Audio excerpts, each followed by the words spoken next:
Hey guys, welcome back to the channel. This is story about what if Naruto goes back in time on the day of Kyuubi sealed in him part 1. Before I start, please do support for more amazing content and comments for part 2. Do consider to subscribe my channel and share my video to your friends and check out the description as well. Let's start the video. Oh, why is it so loud? So much noise. Why is dark? Why don't I remember anything? Have to open my eyes. Slowly, gathering my strength, I open my eyes to see a horrifying sight in front me. I was in some sort of crib, surrounded by candles during the middle of the night.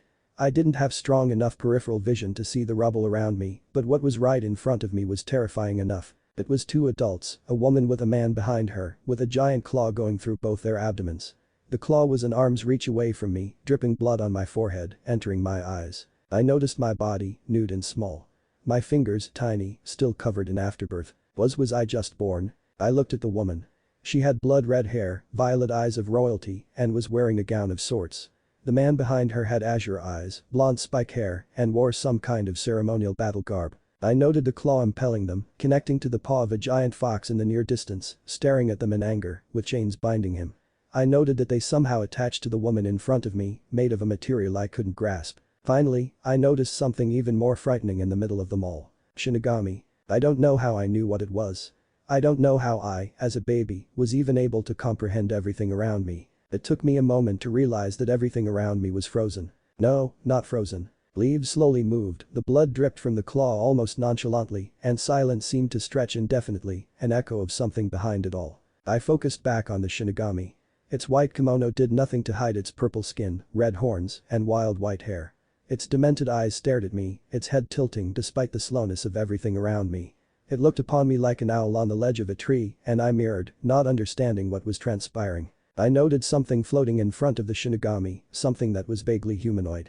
And yet, a fox head was sticking from its shoulder, with a knife right above where the Shinigami was going to cut it off. You should not be here. I looked around, not understanding who was speaking. You should not be here. I suddenly realized that it was the Shinigami speaking to me. Its voice was terrifying. It felt like the wind caressing your skin in the death of night, the cold shivering you to the bone, with the promise of terror on the very edge of your senses. Why shouldn't I be here? I tried to speak, but I could only think and hope that it reached the spirit. Your trauma was not cleansed completely, your body and spirit have moved on, but your mind remains. That is not how it is supposed to be. That's Japanese for soul.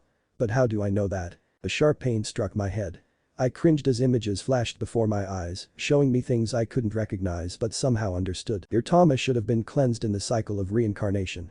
Perhaps the blood of the Kyuubi did something to you. It matters not. The soul of Minato Namikaze has been offered, and it shall be claimed. Minato. The name finally clicked, and everything dropped into place. Cycle of reincarnation. Kyuubi Minato Namikaze. This is the world of Naruto. I don't know how I knew all of this. It was as if I was reciting something from a book, or in this case, a manga. The words felt empty, even hollow. But I knew about this world. I knew what would transpire in years to come. I knew what tonight, October 10th, was. I knew who I was. I knew who I was supposed to be. That makes that woman in front of me Kushina Uzumaki, which makes me Naruto. How do I know this? As if answering my call, my mind flashed more images for me to see. As they progressed, knowledge entered my mind. I suddenly remembered everything about the manga and all information peripheral to it.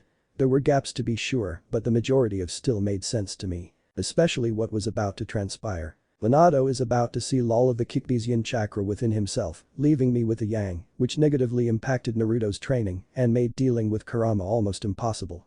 It took the resurrection of his father during the 4th Shinobi War for Naruto to become complete and use his powers as a Jinchuriki in its entirety. I watched as the Shinigami slowly arched his hand back, knife ready to cleave. I turned to see that the toad summoned to hold the seal spell key has already left, if the smoke was any indication. I stared at my hand, as tiny as it was, noticing that I could grab the claw in front of me. No, this will not be. I managed to retain this much. I know what will come. I shall not live that life. Naruto Namikaze Uzumaki shall not be disadvantaged. This is my story to write, not his to live. Kushina stared down at her newborn child, her love strong despite the sensation of life leaving her, almost overpowering her consciousness. Minato just dismissed his summon and told her that they didn't have much time before he finished sealing her in Naruto's seal. Don't be a picky eater, eat a lot and grow well, make sure to bathe every day and stay warm, and don't stay up late, get plenty of sleep plus make friends. You don't need tons, okay, just a few that you can really trust, and your ma was bad at this, but study hard and learn your ninjutsu. She kept talking, teaching and imparting as much as she could on her newborn as possible. It all slipped her mind in the last moments, her weakness was just too much, not recalling what she just said in the end. Eventually, Minato took over. Naruto, my words to you as your father is fit to your loquacious mother, I guess. He sensed the Shinigami preparing to cut his soul. The nine tails continued to thrash behind him, not wanting to be sealed once more. Peace was descending on both of them, their eyes slowly drifting to close themselves and move on. That was until he saw his son open his eyes and grab the nine tails claw with his hand. The shock of this quickly awoke the two new parents, as did the sound of the Shinigami pausing. A glow seemed to come from the child, one that stretched from him, through the claw, passing through them both, all the way to the nine tails behind them. Minato turned his head, looking at the specter behind him. If this is what you truly desire, the exchange can be made. Minato asked Kushina. I don't understand. I sealed part of the Kyuubi already. Who is making the exchange? The bargain is struck and finalized. I wait to see what you plan to do with this in the future. Minato felt the glow pull back, dragging the remaining half of the Kyuubi into his son. But before he could calm himself, he felt the other half within him get dragged in as well. Before he got a chance to complain, he felt something else leave him and enter his wife, as well as something exiting her and entering him. Neither parent got a chance to ask what transpired when the 8-trigram seal formed on his son and the Shinigami finished his slash. Hiruzen and the ninja behind him quickly jumped into the clearing where the Kyuubi once stood. He didn't know what happened in the moments before the fox was sealed, but the shock he noticed on his successor's face indicated that something went wrong. As he looked around, one of his Anbu called him, "Sarutobi-sama, you have to see this." Hiruzen approached the now dead couple laying on the ground. He quickly noted that each of them, Minato, Kushina and Naruto, had a seal on their stomachs. Quickly taking charge, he commanded his troops. "Everyone, gather the dead and look for survivors. Someone send a report to see which family heads are still alive and which were replaced. Call them in for an emergency meeting immediately. As of this moment, everything that has transpired here is an S-rank secret, is that understood?" "Yes sir," shouted the Anbu around him. One stood forward. "What should we tell the meeting is about?" Hiruzen walked past them, lifting Naruto and covering him up. "Damage assessment, damage control, and me taking back my title." "You mean?" Hiruzen started walking away. "As of this moment, I am resuming my role as the third Hokage. Now move out." It was still a sower. "I honestly thought that since it was me and not Naruto that it would be something else. That, and it was believed that it was Naruto's abused life that led to such grim mental state. I quickly noted that I was a flying orb of light since I couldn't feel my feet being wet due to the water below me. I then quickly realized that I didn't know what I was supposed to look like. It was all very disconcerting. I had knowledge of things I wasn't supposed to know. I saw images of a life I had before and yet I felt no attachment to in any way. I saw people who were once my friends, my family, my children, my wife, and yet I felt nothing. I don't even know how I am supposed to look like. In the place of where I would most likely be in my memories was just an empty void or white space. All questions for later. I slowly floated along the path in front of me. Eventually, I heard the sound of something getting up and observing its environment. Oh my head, what hit me? Not what I expected to hear from the mighty Kyuubi. I floated toward the bars at the end of the tunnel. I noted the tag with the kanji of seal written on it, quickly recalling that the actual lock was behind it and the key was on the belly of a frog summon. I floated through the bars, my small form allowing me to do so, until I reached the Bijg. He was big. No, he really was. The manga didn't do him justice. Maybe it was because I managed to get both halves in me before the Shinigami finished, but still. Otherwise, he was what I expected. Blood red eyes and dark orange-red fur, giant 9 tails, human-shaped front paws, claws strong enough to destroy mountains, I assumed. I floated above him until he finished rubbing his head and looked around. "TCH, what is it with my vessels?" First, there was Mito and her never-ending void, then Kushina with her empty room, and now this sower. And worst, I have to deal with this until the kid comes and visits me in a few years. Or now. Do you have a preference for something else, Kyuubi? The fox quickly looked at the orb of light floating near his nose. He paused, almost as if waiting for his thought to catch up. He promptly snarled, "Who are you?" I thought about this. I guess for all intended purposes, I am Naruto Namaki's Uzumaki, or rather, I am what was supposed to be Naruto Namaki's Uzumaki. The Bijg's anger was quickly replaced by shock, followed by curiously, "What do you mean supposed to be?" Based on what the Shinigami told me, my cleansing during reincarnation was incomplete. Now, what would you prefer your prison to be?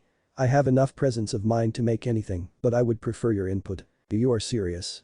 Don't you know who I am, what I have done? I looked at the ground and thought, realizing that I didn't have a face or body to indicate such behavior. I both do and don't. I have knowledge of what happened and why you were released, but I feel no connection to it like I should. I know that you were released by one called Obito Uchiha under the orders of Madara. I know that you were forced to destroy the village against your volition because you were commanded by the Sharingan. I know that you wanted to be left alone and yet were somehow dragged into the whole issue of balancing world powers through Jinchuriki. Is there anything I missed? If the Bidge could show even more surprise at this moment than before, he tried. Unfortunately, his brain failed. Make it in a forest or something, put a mountain somewhere for me to sleep in. I floated away, deciding to give him time to gather his thought about what I just said. Slowly, I began to force the environment around me to change. Gone were the walls and dank smell. Gradually, I formed a sky above my head. I created a large clearing that stretched for miles. In one corner I made a vast forest, in another, I made a mountain. In another corner, I made a sea of freshwater. The last corner I left alone for now, merely continuing the grassland I already formed in the center, but with various flowers and the like. Taking advantage of the confused Bidge as he stared at his suddenly morphing prison, I raised the cage into the air and slowly bent it into a necklace that was once worn by the Sage of Six Paths. I somehow managed to put the lock behind the larger middle Magatama. The how was still beyond me, but I carried on. I clasped the necklace around the fox's neck, destroying the mechanism to do so, leaving only the seal as the method of removal. I figured he would try to rip it off immediately, but it seemed like the sight of his father's necklace shocked the Bidge. He stared at me, confusion evident, yet angry slowly creeping through his snarl. What are you?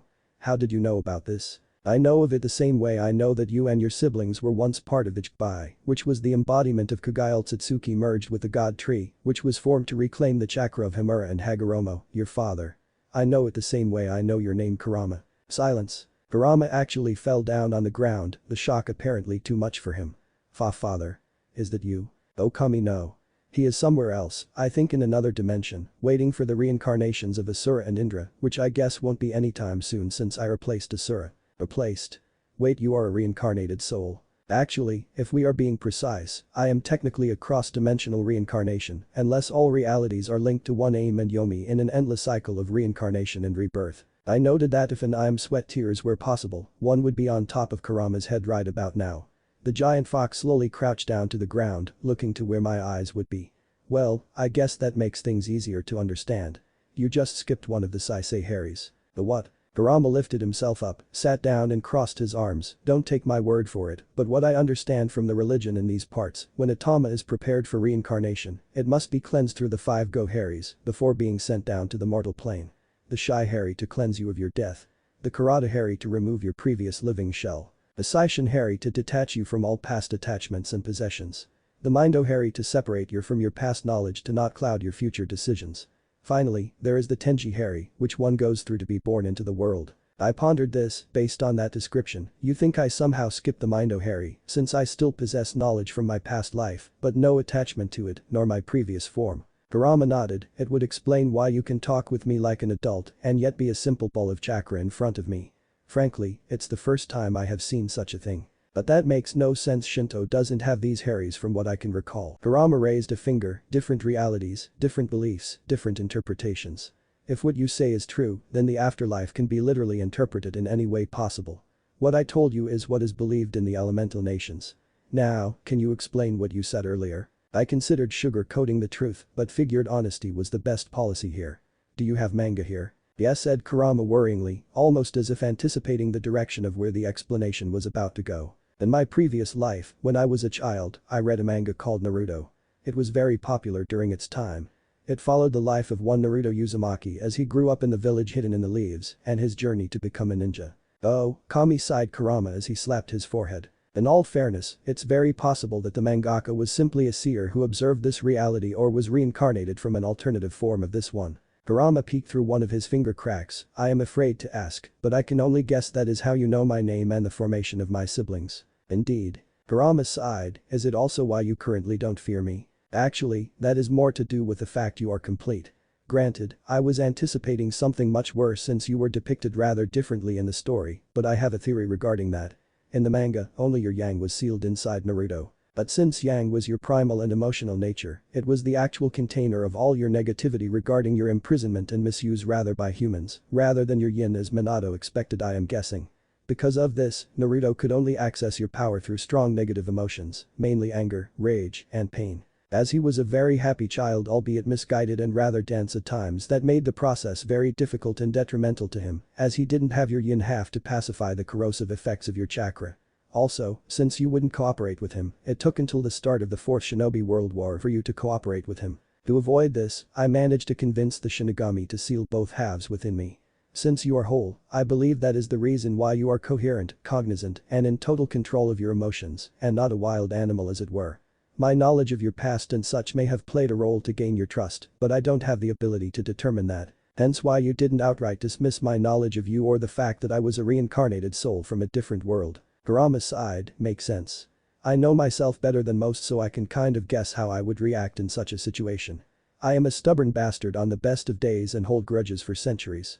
What did you seal in your Naruto's parents? Each other's souls. Kurama raised a brow, why? I have my reasons. Does it have something to do with what happens later on? Yes. Kurama tapped his foot, I can only assume that you're going to actively change certain events in the near future. I pondered this. Under normal circumstances, I would avoid this, since causing significant changes in the timeline would make my knowledge of the future worthless. However, since I already took in your yin half from my father boy, that feels weird to say I have already altered things. No, I plan to make significant changes to make my life and the life of others easier. Others? I am going to live in this world till my passing. Just because I am not the Naruto Uzumaki that was supposed to be in this world, it doesn't mean that I can't live my life as a Naruto Uzumaki. Kurama nodded his head, fair enough, better get used being called Naruto then. Anything specific you want to change? I recalled all my knowledge of the franchise, thinking about all the things that happened early on in Naruto's life. In about 3 years and 3 months, the Hyuga affair will happen, which will cause lasting damage to the clan that will take over a decade to heal. I don't care that it may end the war between Kumagakure and Konohagakure peacefully. I am doing this because it will affect my environment for the better if the clan is better off. Being a little critical and detached there, aren't you? I may have a working understanding of the future, but I have no attachment to those it pertains, since I lack the capability to currently do so. I mean, sure, maybe I'll get to know them and form connections later on, but for now, I am considering my immediate future, not the village's. Kurama nodded in understanding. The spirit in front of him was purely a mind aspect, no spirit or body to cloud its logical thought process. What else? The Uchiha clan downfall comes to mind. This caught Kurama's attention as he was never a fan of the clan. Downfall. A better term is a massacre, but it was referred to as an incident instead by the civilian council. It all started after you were forced to attack the village. Konohagakure's leadership began to suspect that the Uchiha were behind the attack due to the Sharingan's ability to control you, so they were all placed under close surveillance in one section of the village. This mistrust and isolation from the rest of the village created feelings of ill will amongst the Uchiha and ultimately rekindled the hatred harbored towards the Senju-influenced government. As such, the Uchiha led by Fugaku Uchiha began planning a coup d'etat to overthrow the Konoha leadership. So Indra's curse of hatred still lives on to this day. To be fair, Madara only recently passed on and is indirectly responsible for the massacre. How? What does it take to kill the guy? Shouted Kurama. If his math was right, Madara lived for well about a century. According to the manga, he was very prepared. After his death during his fight against Hashirama, a scheduled Izanagi activated sometime afterward, changing reality to bring him back to life in exchange for his right eye's vision. He left a copy in place of his real body and went into hiding with a mouthful of Hashirama's flesh that he transplanted into his wounds. It was not until decades later, towards the end of his life, that the cells awakened the Rinnegan, in the process restoring his right eye. With the Rinnegan, he was able to summon the demonic statue of the Outer Path, which he used to cultivate a mindless living clone of Hashirama, from which he believed he had produced a white Zetsu army. Kurama tilted his head, Zetsu? Izanagi. Oh right, you don't know. Wow, this is going to get complicated real fast. Remember Kagaya? Kurama snarled. Only from the stories my father told my siblings and me. Oh right, he was made after the whole fiasco. Well, before she was sealed away, she created Black Zetsu, a physical manifestation of her will. He would then approach Indra alone periodically, goading him with praises and curiosity towards Indra's true potential, even going so far as to say he could rival, if not surpass his father. When Hagoromo later named his younger son, Asura, as the new leader of Ninshk, Black Zetsu tempted Indra to go to war with his younger brother. He then decided that Indra's descendants, the Uchiha, would be the main cast of the shinobi history it was creating, and also modified Hagoromo's tablet to claim that among other things, the infinite Tsukiyomi would be the Uchiha's salvation. Over the centuries, it manipulated the two brothers' reincarnations in an attempt to get one to awaken the Rinnegan, and also recorded many events for Kagaya, including Madara Uchiha and Hashirama Senju's last fight at the Valley of the End. Oh, my Kami-kai. It gets worse.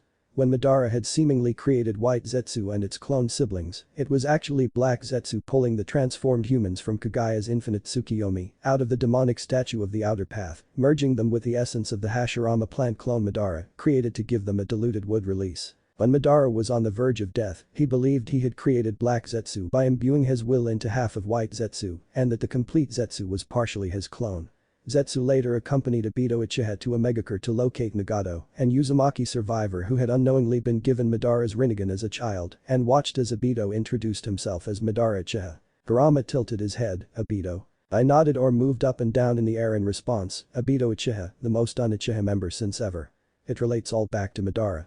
Over the years before and after getting the Rinnegan, Madara had perfected his plan for peace in what he called the Eye of the Moon plan. The plan consisted of projecting the infinite Tsukiyomi on the moon in order to trap the entire world in a dream, thus saving mankind from destroying itself, but also at the price of robbing free will from the whole world. Whether or not he came up with it initially or was whispered it by Black is beyond the point. As his years waned, Madara knew he couldn't complete his plans in the time he had left. So he transplanted his Rinnegan into a young Nagato without the boys knowing, intending Nagato to someday use the eyes to restore Madara to life. If Nagato was to do this, however, Madara believed he would need an agent to act on his behalf and guide Nagato towards this ultimate goal. Madara waited, connecting himself to demonic statue to keep himself alive until someone could be found. He spent this time keeping a close eye on Konoha to find a suitable pawn to take his place. During the Third Shinobi World War, Madara found a severely injured Obito Uchiha. He used Hashirama's cells to replace Obito's damaged extremities and placed a forbidden individual curse tag in Obito's heart as a fail-safe in case Obito ever turned against him. Until then, Madara began working towards corrupting Obito. He did this by having Kurigakure kidnap the girl Obito loved, Rin Nohara, and seal the Sanbi into her. He then manipulated events so that Rin would die at the hand of Obito's friend, Kakashi Haddock, while Obito watched. Driven to despair by this sight, Obito offered his services to Madara. He then divulged to Obito the history of the Sage of the Six Paths and the Jubai, the details of his Eye of the Moon plan, and various techniques that Obito would need moving forward. As a final act, he left behind Black Zetsu who he believed at this point to be a manifestation of his will to provide additional guidance to Obito in pursuit of this goal. With that, Madara disconnected from the demonic statue and, with his dying breath, entrusted Obito with his name. Kurama's eyes bulged. Wait. Yes, Obito was both the one who controlled you and killed off most of the Uchiha during the massacre, all in Madara's name. Kurama rubbed his eyes. Anything else I should know regarding what basically comes to the entirety of the Uchiha history being puppets on strings? Good analogy. Well, there's also two white Zetsu of interest, one fused to Obito called Tobi and the other fused with Black, but that's neither here nor there. Let me get back to the massacre. Kurama rubbed his temple, waving his hand in a wave motion to go on. In preparation for the coup, the Uchiha started inserting its member within Konoha's command structure to act as spies. Itachi Uchiha was placed in the Anbu, the direct arm of the Hokage. However, Itachi did not agree with the Uchiha's plans, believing the coup would only escalate into another shinobi world war. I could have told you that. The boy was always near Mikoto who was friends with Kushina, so I know he didn't have it in him. He was a pacifist at his core. This got my attention. You knew what was happening outside of your seal. It was tricky at times, but yes. I can only assume you will give me greater access to the outside world, among other things. Now, back to Itachi. Due to his beliefs, he turned double agent, providing Konoha with information on the Uchiha's plans. Hiruzen, who did not agree with the treatment of the Uchiha following your attack on the village, tried to find a peaceful resolution with the clan. Ansem Shimura, however, did not believe negotiations would solve anything and felt eliminating all the Uchiha would cause the least bloodshed. Though for Kami's sake, he got involved too. Wasn't trying to manipulate Kushina in the Anbu not enough? Wait, Kushina Uzumaki was in Anbu? Since when? This actually got Kurama curious, was she not in the manga? Odd. She wasn't in it for long since Dansum kept trying to get his claws into her to put her in route, but Hiruzen and then Minato got him to back off. She still left Anbu and began using her Fukinjutsu skills to benefit the village. Anything I need to know about Dansum? It will come up. Now, where was I? Oh right. The Uchiha noticed Itachi's strange behavior and tasked Shisui Uchiha with keeping an eye on him. Shisui, a close friend of Itachi, shared his opposition to the coup. When peace talks started to break down due to Obito's interference, Shisui attempted to use his Manjukam Sharingan's Kodamatsukami to force the Uchiha's leaders to change their minds. Dansum felt this was a waste of Kodamatsukami's rare usage and took Shisui's right eye for himself before Shisui had a chance to use it. Having failed and fearful that Dansum would take his other eye, Shisui entrusted his left eye to Itachi before committing suicide, in turn activating Itachi's Manjukam Sharingan. After finding his body, the Uchiha believed Shisui had, in fact, been murdered by Itachi and the suicide was staged and, as such, no longer trusted him. Again, whether or not this was due to Obito's manipulations is beyond my knowledge. You keep mentioning a lot of abilities of the Sharingan I never heard of, kid. Give me some context. First, I am not a kid, I was a grandfather before I died.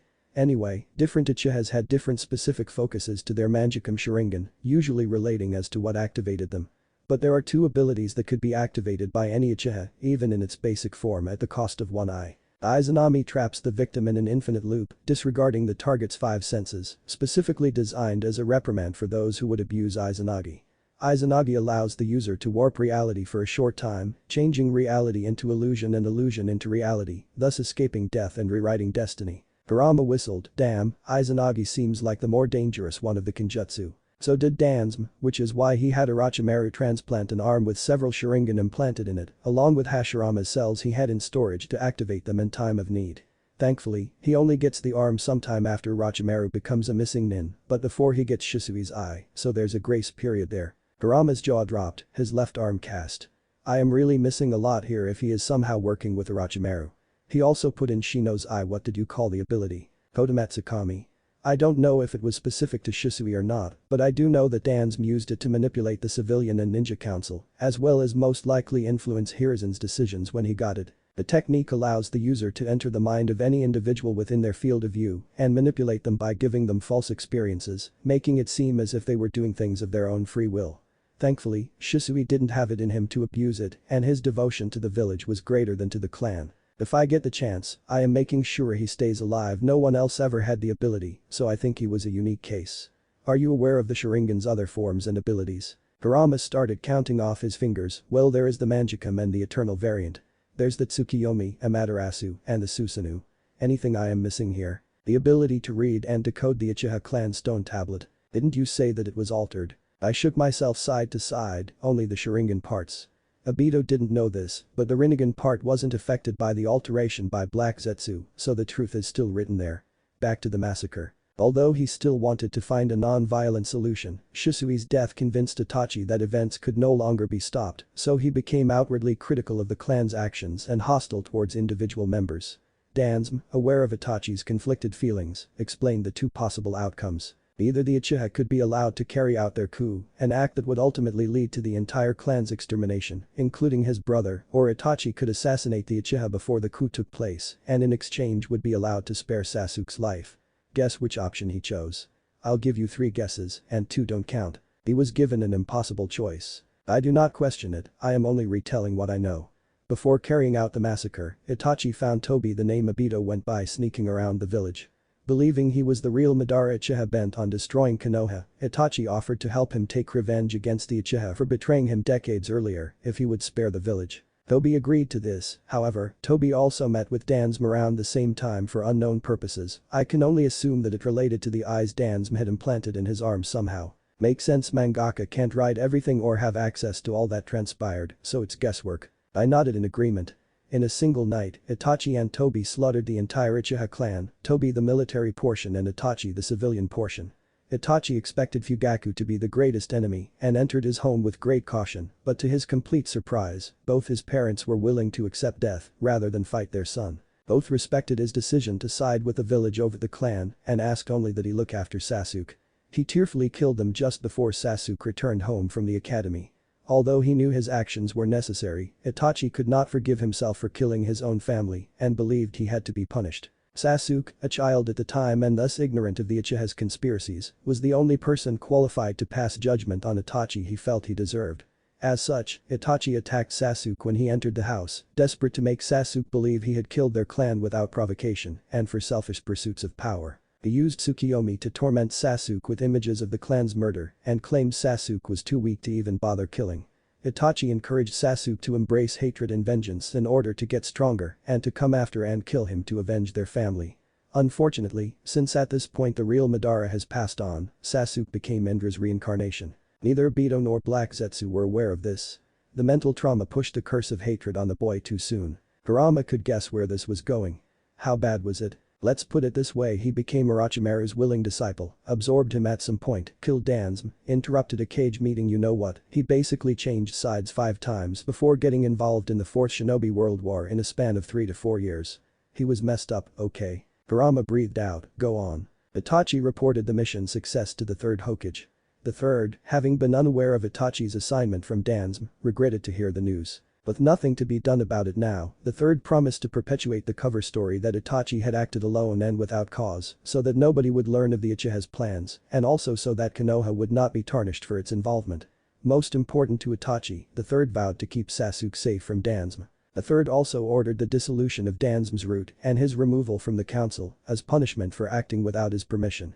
The removal stuck, but Root just went further underground. Whether or not Hiruzen was aware of this was never really specified. Itachi then left the village, joining the Akatsuki to reinforce his image as a criminal. In actuality, he monitored Akatsuki from the inside, reporting directly to Jiraiya, keeping Konoha informed of its actions and preventing the organization from moving against the village. Itachi also threatened to reveal all of Konoha's confidential information to foreign forces should Dansm bring harm to Sasuke. He maintained the charade to his death by Sasuke, although his sickness would have killed him anyway. Unfortunately, since Obito managed to twist the truth of what happened on the day of the massacre when he was telling it to Sasuke. Yeah, he brainwashed Sasuke some more, I get it. But damn, if there was a more honorable and loyal shinobi in history, one doesn't come to mind. I intend to make sure that it doesn't come to that. The problem here is carrying out the changes. How so? For one thing, I don't know when it happens. I know it occurred after Naruto started the academy, but before he graduated. That's a rather big window. I mean, I can maybe remove 2 years since Sasuke was an emo for a while at that point, but that still gives me a range from 6 to 10 years old. In all fairness, I want to say 10 since at that point Itachi would be 15, more than old enough. Kurama nodded in understanding, so the execution is the problem here. Indeed. I only suspect Obito's involvement in instigating the coup, like I suspect that Dansm somehow constantly reminded the village of Naruto's, or I guess, my role in your attack upon the village. I mean seriously, hatred just doesn't last that long without rekindling the embers unless you are an Uchiha. Wouldn't be outside of the realm of possibility. Be an easy way to break you down and force you into root. Thought the same thing. In any case, I have to do it without raising Obito's suspension, nor get caught by Dansm doing it. I have something in mind, but it's a stretch at best. We will strategize later and plan something. Anything else you need to do? Nothing comes to mind. Speaking of which, how are you so easily able to recall all of this? This gave me pause. The only theory that comes to mind that since I am all that is left of my purification, without the soul and body to hinder me, I have perfect recall for now at least. I don't know what will happen as I merge with the infant's Tama and become deluded. Kurama frowned, that is worrisome. We have to ensure that your knowledge doesn't go to waste. Even if you change the timeline, you have access to information not available elsewhere. This means that we have 3 years to plan out. Anything else? I checked all the information I had about the Naruto universe, eventually coming to a decision. I need you to leak more of your chakra into my system. Kurama raised a brow, pardon. Before, Naruto had only your yang to work with and he had issues because of it. Granted, he wasn't the brightest of kids, but still I am working with everything here. Plus, I doubt a normal 3-year-old will have the physical capabilities necessary to save a child from a kidnapping. Ah, so you want me to jumpstart your development. Only enough to get me physically capable of carrying it out. It's not like you will have an issue with this. I am going to give you free access to my senses and chakra coils, and you can make sure I don't die from chakra poisoning. Kurama thought it should be easy enough.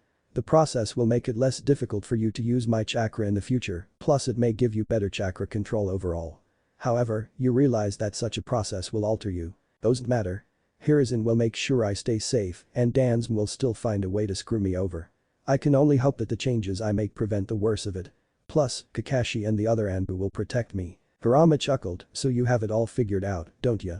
Not really, I am ballparking it, since I have been alive for literally an hour at best. That caused Kurama to laugh. Well, alright then. Let's get started. Kurama got his hands paws in a ram seal and started to push out his chakra into the air.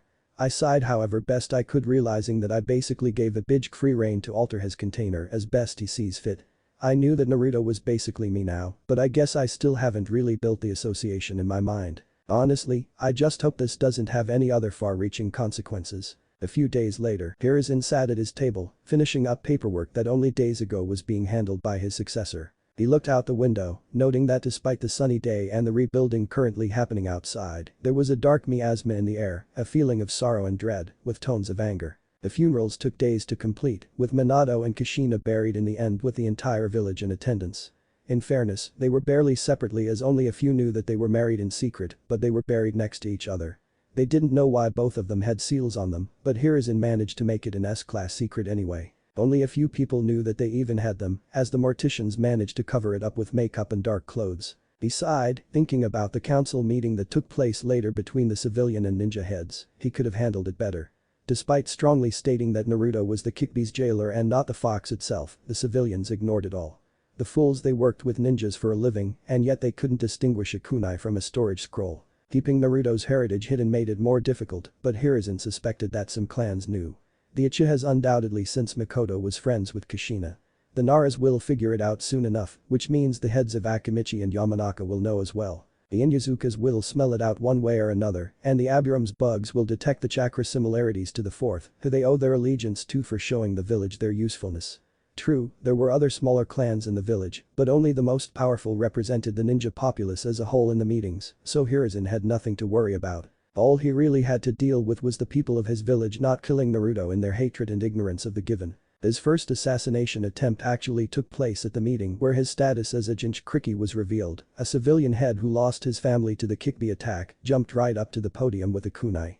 Thankfully, an Anbu stopped him. It's been days since then, and the civilians were calling for the infant's head. The ninja were less outspoken, but Hiruzen knew that there were those among them who wanted to do the same. Ninjas they were, but victims of tragedy they were as well. Grief blinds those of the truth in even the best of circumstances. Hiruzen was so deep in thought that he missed his window opening up. The three Anbu hidden in his office didn't. They stopped as soon as they noticed the kanji with oil written on the intruder's headband. Is it true, sensei? Is it true what I heard about Minato? Is he? Hiruzen lowered his head. I am afraid it is Jiraiya. Minato and Kushina are no more. Tears started to form on the edges of Jiraiya's eyes, which he quickly wiped away. And what of my godson? Is Naruto? I am afraid that he is the new Jinchuriki of the Kyuubi. Jiraiya became serious, and you summoned me to make sure that the information regarding his heritage and role didn't reach the ears of the other villages. That was one of the reasons why I called you. However, something unusual was discovered recently regarding Naruto. Jiraiya panicked. What's wrong with Naruto, sensei? Hiruzen pointed to the crib in the corner of the room. Perhaps you should see yourself. This was the only secure place I trusted with his well-being. The toad sage walked over and looked down into the crib, noting the sleeping infant. Jiraiya smiled. He had his father's hair but his mother's face. The whisker marks were going to be a problem to explain, but would definitely make him a babe magnet in the future. His claws were going to be an issue weight claws. Jiraiya noted the hands. The nails were a little sharper than usual. Going on a hunch, he gently lifted the edge of Naruto's lips, finding a small fang growing on one side. He slowly turned to his sensei, who nodded in understanding. We checked the seal twice before you arrived. There is no error, and the leakage is just as designed for the 8 trigrams sealed by Minato and Kushina. But he is a newborn. They are supposed to start teething at 6 months, not a week after birth. Hiruzen agreed, balancing his head on a pedestal made with his hands. The claws and fangs can be explained away. The Inyazukas have similar traits as well. Unfortunately, we can't risk that with Naruto, especially since I was forced to implement the law regarding his identity as a Jinchuriki. That law is going to cause more trouble than it's worth. It is the only way I could keep him safe without disclosing his identity as Minato's son. Jiraiya sighed in understanding as he lifted Naruto's shirt and started analyzing the seal. After a few minutes, he put the shirt down. I am sorry to say this, sensei, but the seal is flawless. There are no errors, no deviations, no alterations, nothing. The Kyuubi is securely sealed within Naruto. And yet, the fox seems to be influencing the boy's physical development, something I have never seen before or heard in any other Jinchuriki. Jiraiya crossed his arms. To be fair, I heard that the Gobi and Yonbi in Iwagakure were rather large individuals. Could that have anything to do with it? Hiruzen closed his eyes. Well, the body would need to compensate for larger chakra coils with a stronger body, but still. Consider this, pointed out Jiraiya. Kushina was sealed with the Kyuubi when she was already a small child, well past the age of development, like other Jinchuriki as well. Plus, her seal was different from Naruto's. Maybe the combination of both factors is causing this. I considered this in private while the clan heads were debating about who would take him in. Unfortunately, the medics and researchers I could trust couldn't discern anything. I can only assume that no clan is going to take the boy in due to the power imbalance it would cause. Yes. The Aburum were rather vocal in their displeasure regarding this, despite understanding the circumstances involved. Can you blame them? It was Minato who managed to convince the Anbu and the tracking nin in their Kikage usefulness besides poisons and silk, expediting their acceptance as a major clan of Konoha into the council. Hiruzen chuckled. Don't remind me, the Inyazuka heads still give me crap regarding that, said something about interfering with their turf. Jiraiya smiled before becoming serious once more. So what exactly do you want me to do? I want you to find Tsunade and bring her back. She is the only one who I can possibly trust to analyze and tell us what's wrong with the child. Jiraiya whistled, that is one tall order. Hell, running interference with my spy network would probably be easier than dragging her back here. I know, but not even she is stubborn enough to ignore a child in need, especially Kushina's. Jiraiya looked back and the child twisting in his sleep, ignorant of the troubles that will soon follow him. I want to be involved in his life, sensei. Hiruzen sharply glared at his former student, you know I can't allow that. Everyone knows how close you were to Minato, they will start to suspect something. But I am the village's only seal master. Can you spin a story that I come around to make sure the seal works and isn't going to release the Kyuubi? That will only reinforce the civilians' belief that he is the fox reincarnated. We may hope the best in people, but even I doubt such hatred will ever go away so easily. Noting his student depression, Hiruzen threw him a bone, that doesn't mean you can't be involved at all. You will just have to be careful about it. Jiraiya smiled, I guess that's already better than nothing. Any leads regarding the runaway Sannin? Hiruzen shifted through some paperwork, the last sighting of her occurred in Tenzaku quarters just a day ago. Jiraiya smiled, then we are in luck, a poker tournament starts there in 2 days' time, meaning that is she going to be there for a while, more than enough for me to get there before she has a chance to lose big. Jiraiya was just about to jump out the window for his task when he looked back, I am allowed room for negotiation. Hiruzen sighed, just remember that we are rebuilding, we don't have money to cover her debts to force her to come back. Oh don't worry, I have something in mind to force her hand. Just make sure that Naruto is kept safe for now. I don't want him ending up in some random orphanage before I make sure to vet the staff. Hiruzen looked in Jiraiya in awe, you are taking your role as godfather much more seriously than I expected. It's true I thought I would wallow in pain since his face would remind me too much of Minato to not bring up memories. But if his changes persist, then it would be impossible to hide the village's ire from him. I mean whiskers are one thing, but fangs and claws. What if he gets pointed ears and slitted eyes? No, that will fuel the civilians' assumptions too much for me to work just from the sidelines to prevent information regarding him leaking out or his possible assassination. I would rather suffer in silence now rather than over his grave in the near future. Assassinations. He is Minato's son, Iwagakure will want his head on a silver platter if they even suspect that he had a child who could possibly inherit his technique. Speaking of which, Hiruzen raised his hand, don't worry, I had all of Minato's and Kushina's things sealed away. Only I and Shikaku know where they are and it's all classified under an S-class secret. Does he know because he is the Junin commander or because he knew where Minato's hidden home was? Yes. I also placed down seals to make sure no one accidentally finds it. For now, they will suspect it's hidden in their bank account or vault by my orders. My only fear is that Dansum already suspects my ruse. Jiraiya stared back in anger, anything I should be aware of. He did force Kushina to retire Formanbu due to his insistence on putting her into root and using her Jinchuriki powers. But do not fear, I will make sure he doesn't get his hands on Naruto. And no, he doesn't know about his changes as of yet, I only realized it since I am with him at all times and I made it an S-class secret among the Anbu who watch over me for now. Good, nodded Jiraiya, seeing that his sensei had everything covered, if all goes well, I will message you by the end of the month. Then I wish you luck, Jiraiya. Hiruzen turned back to the paperwork on his paperwork as his former pupil leaped out the window to track down the last known senju. Well this is interesting. Kurama opened one eye curiously, what's wrong Naruto? Should probably get used to that, it is my name even if I can't remember my previous one. It seems like you adapting my vessel has created unintentional changes in the timeline. Already? How? In the timeline I know, Tsunade was forced to come back to the village 12 years from now. I mean, if I remember my timeline correctly, she left the village with Shizune after Dan's death at the conclusion of the Second Shinobi World War, which was 10 years ago. So carrying back the 12 extra years means that currently, Shizune is 16 and Tsunade is 39. Any reason you're keeping track of her age? And why was she dragged back? Not really, just for fun. The reason she was dragged back to the village was so that she could become the goddamn Hokage after Hiruzen passed away. Kurama critically stared at the ball of light he had gotten used to, you aren't telling me everything here. I turned around to face a meditating Kyuubi in due time. In all honesty, it's Jiraiya's attitude that surprised me. The pervert surprised you? Yes. In the manga, he only truly got involved in Naruto's during the Chunin exam in 12 years. But it was suspected that he protected him from the shadows with misinformation, sending him money and the occasional birthday gift. Not the best godfather from a child's point, but from a shinobi's point. Makes sense. He had his responsibility as a spy master, plus he had to make sure your real identity never got out. Besides, his association with your father would have raised too many questions. That point and counter-argument were raised. In any case, due to my physical changes, it is likely that he will be more directly involved in my upbringing. I can already see certain benefits from this, but I'll wait and see where it goes from here. Oh, there is one thing to add to our to-do list that I remembered after perusing my memories. Anything we can do about it? No, just figured I should tell you. Dansum doesn't actually get the Sharingan implanted into his arm, he gets them from somewhere else. He only gets the Senju cells added. Who does he get them from then? It was discovered many years in the future when the original Naruto became Nanadame Hokage. Wait, 7. Who the hell was 6? Dansum was the Rakudame for a while, but it was never finalized. Instead, Kakashi Haddock took over after the Fourth Shinobi World War. Kurama pondered this, did he get over his grief and tardiness at that point? Kushina knew. Of course she did. Yes, Naruto managed to literally knock it out of him. He still read that orange book though. So did she, but that's neither here or there. This caught my ear, seriously. Is the book that good or was she just a closet pervert? First, there is no such thing as a closet pervert, there are people who express their sexual urges in unhealthy ways and those who regulate them in a healthy way. Kushina was of a later category.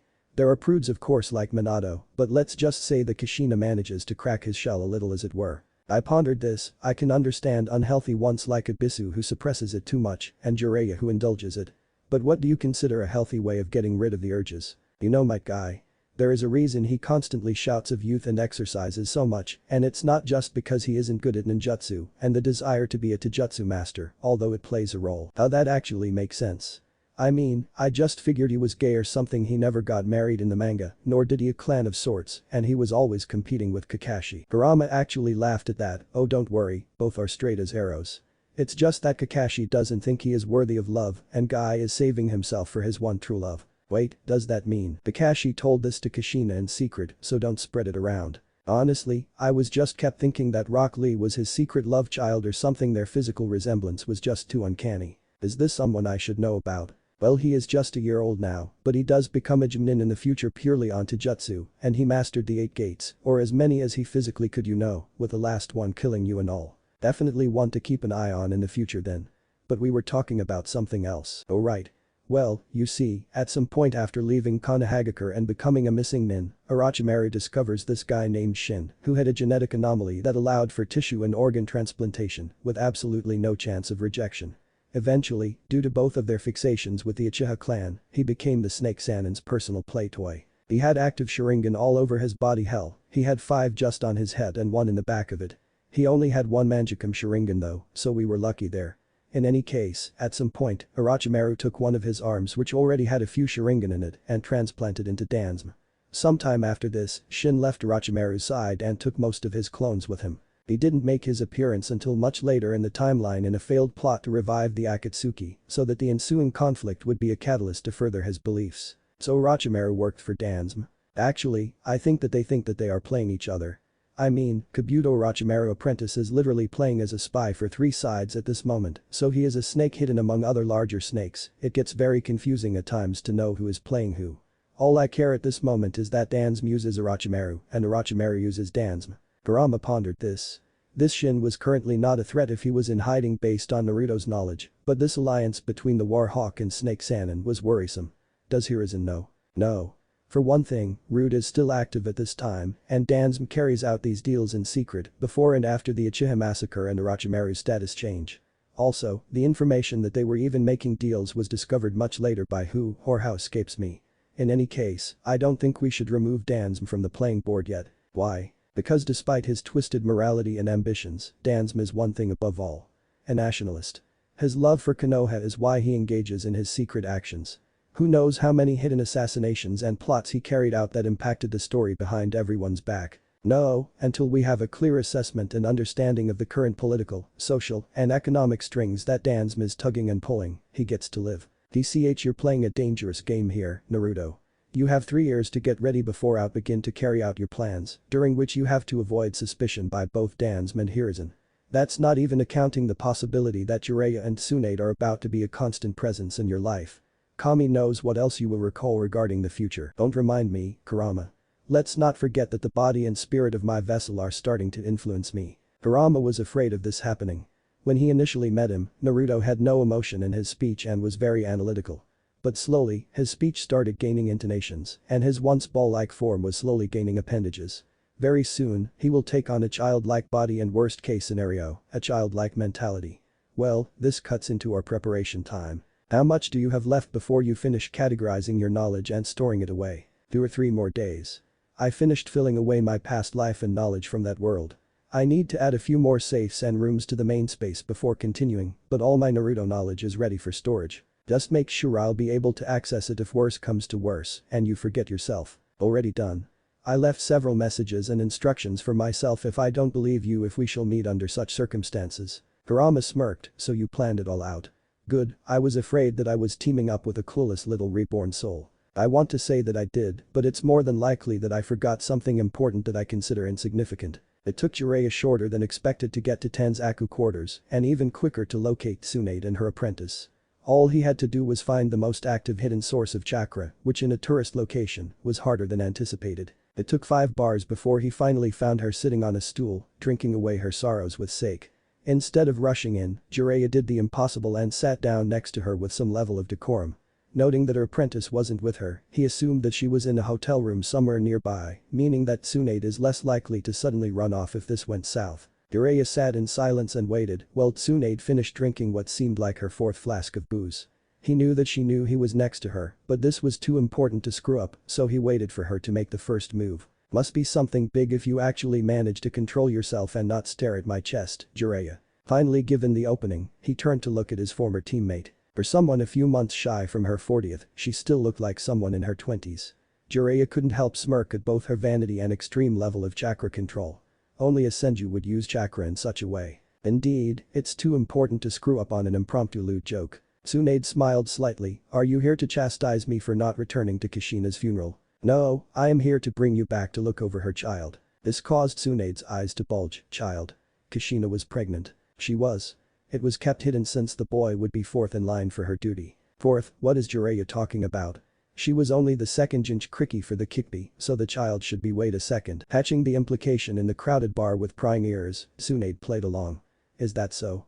Tell me, did he inherit his mom's hair and eyes? Smiling knowing that the message has been received, Jiraiya played along, unfortunately no, and his name is Naruto, for Maelstrom, and not the fish cake like the ramen condiment.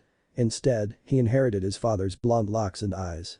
It's too soon to say whose personality he inherited, but knowing who his parents are, the Uzumaki blood will win out. Tsunade did her best not to shatter the cup she held in her hand. Well, kami damn it Kushina, you actually nabbed yourself a Hokage. I'd laugh if it weren't in bad taste. So he is already the Jinchuriki, and his name is Naruto Uzumaki to keep his father's identity hidden. So what is wrong with the boy? Must be something pretty bad if you sought me out in such a rush. Jiraiya ordered a drink for himself. Please sensei has always kept his eye on you to make sure you never disappeared. You are the last senju he was hoping that one day you manage to move on and continue the clan, but that seems to be less than likely at this point. Sipping on his sake, Jiraiya pushed on, no.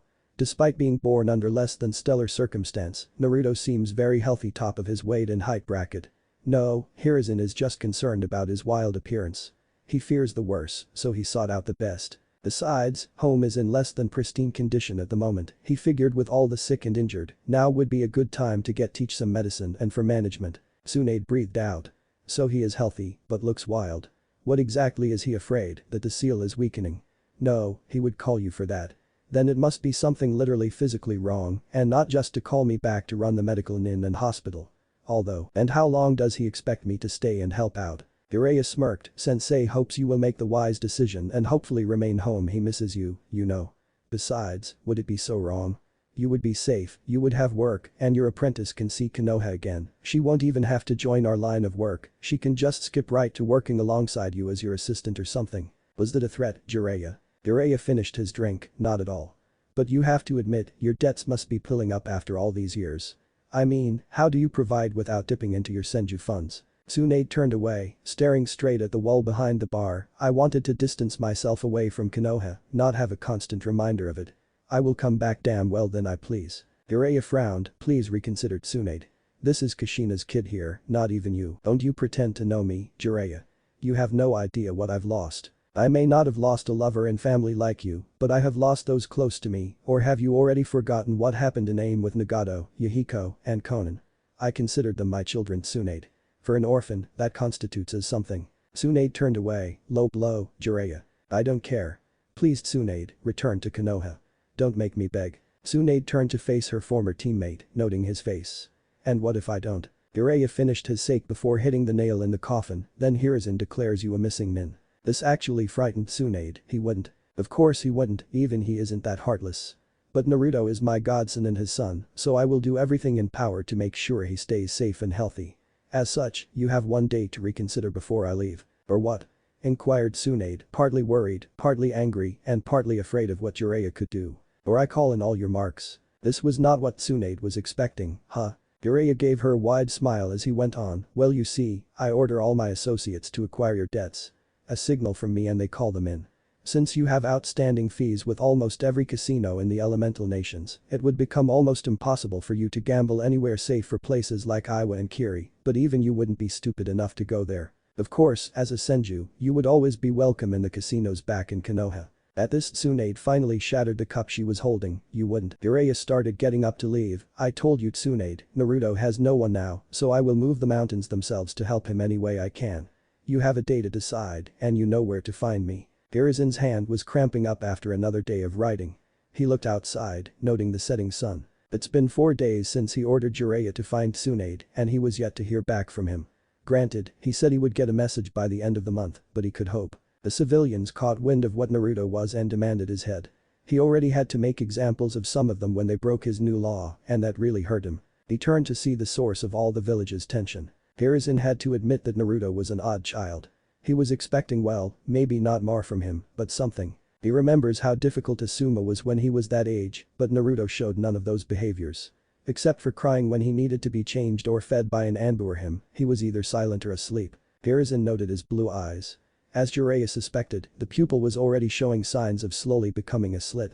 Given enough time, Hiruzen feared that the azure blue recognized on his father would change to a bloody red. As if sensing his mental distress, a messenger bird arrived on his window.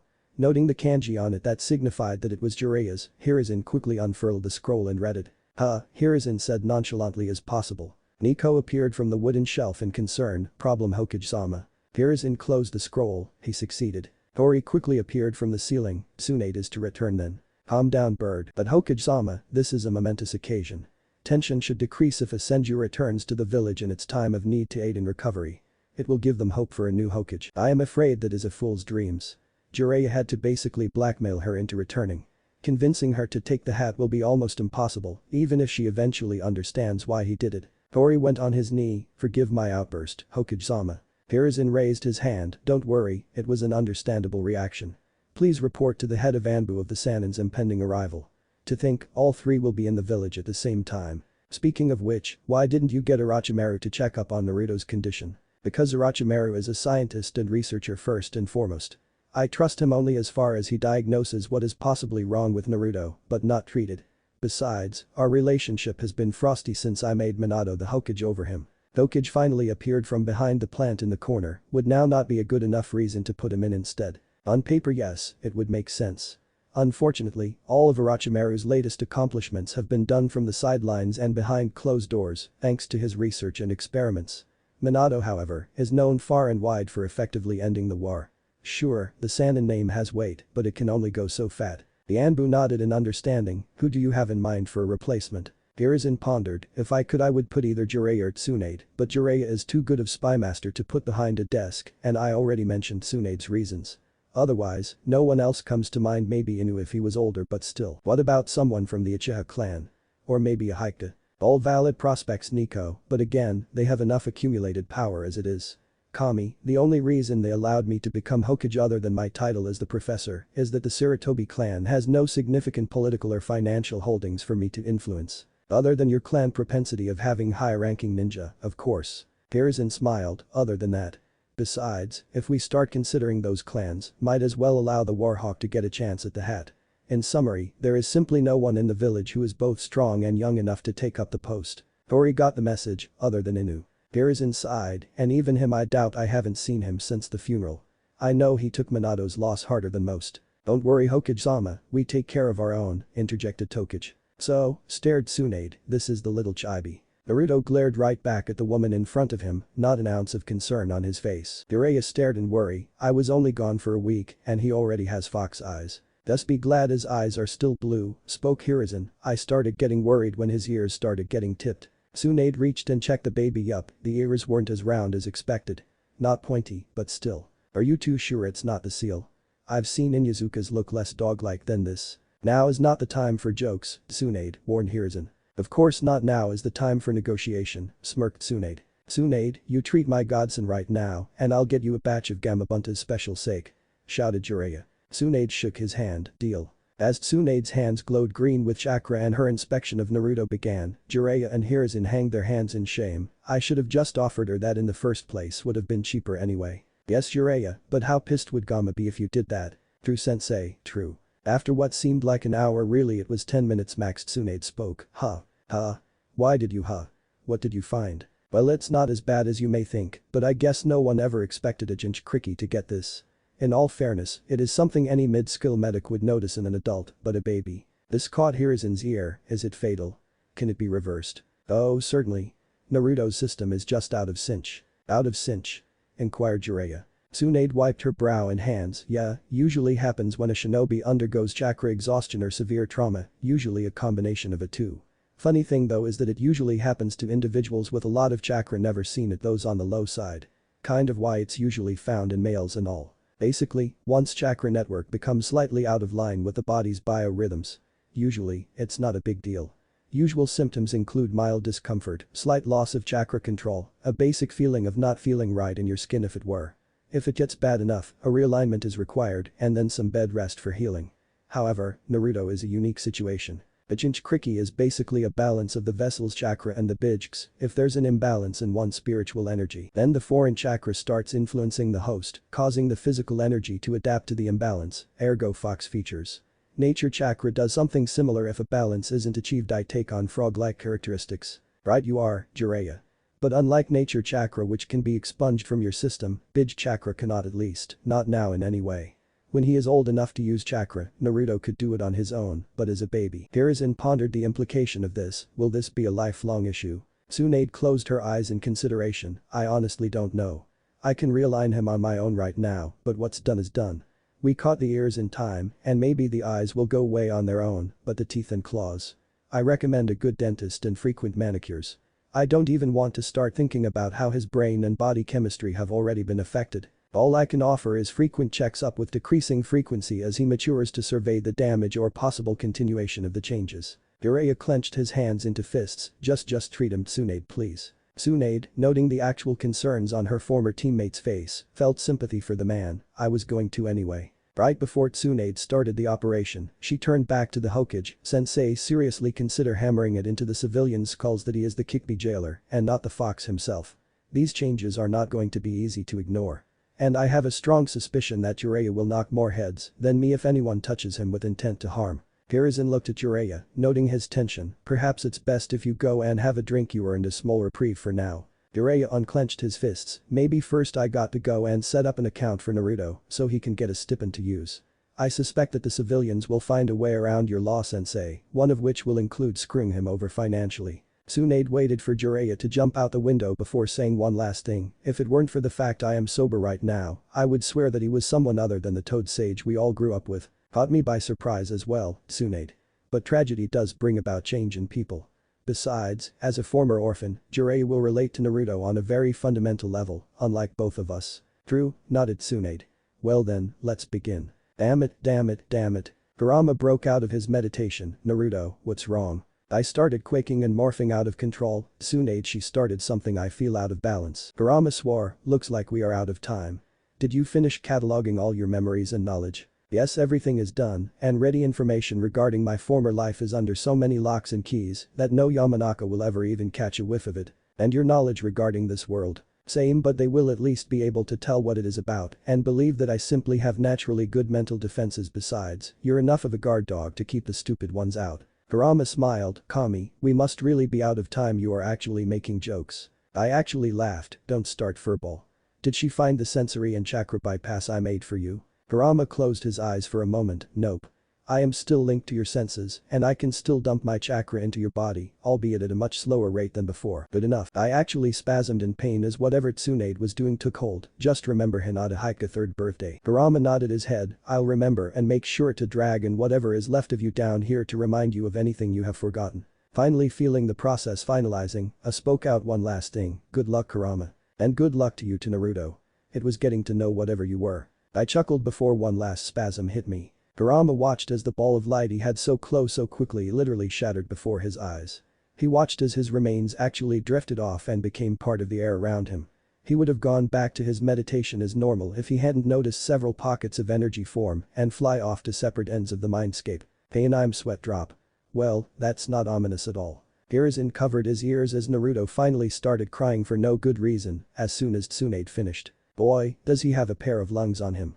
Well, he is your problem now sensei. The Hokage eyes bulged, now wait a minute Tsunade. Tsunade smiled and started walking out of the office. Sorry, but I got to go and help Shizune clean up the Senju home before we move in.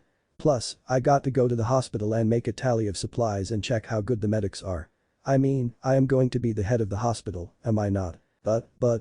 Tsunade opened and walked out the door. Sorry sensei, but I gotta go. Sayonara. Hiruzen watched the door to his office slam loudly. In turn, Naruto's screaming became even louder.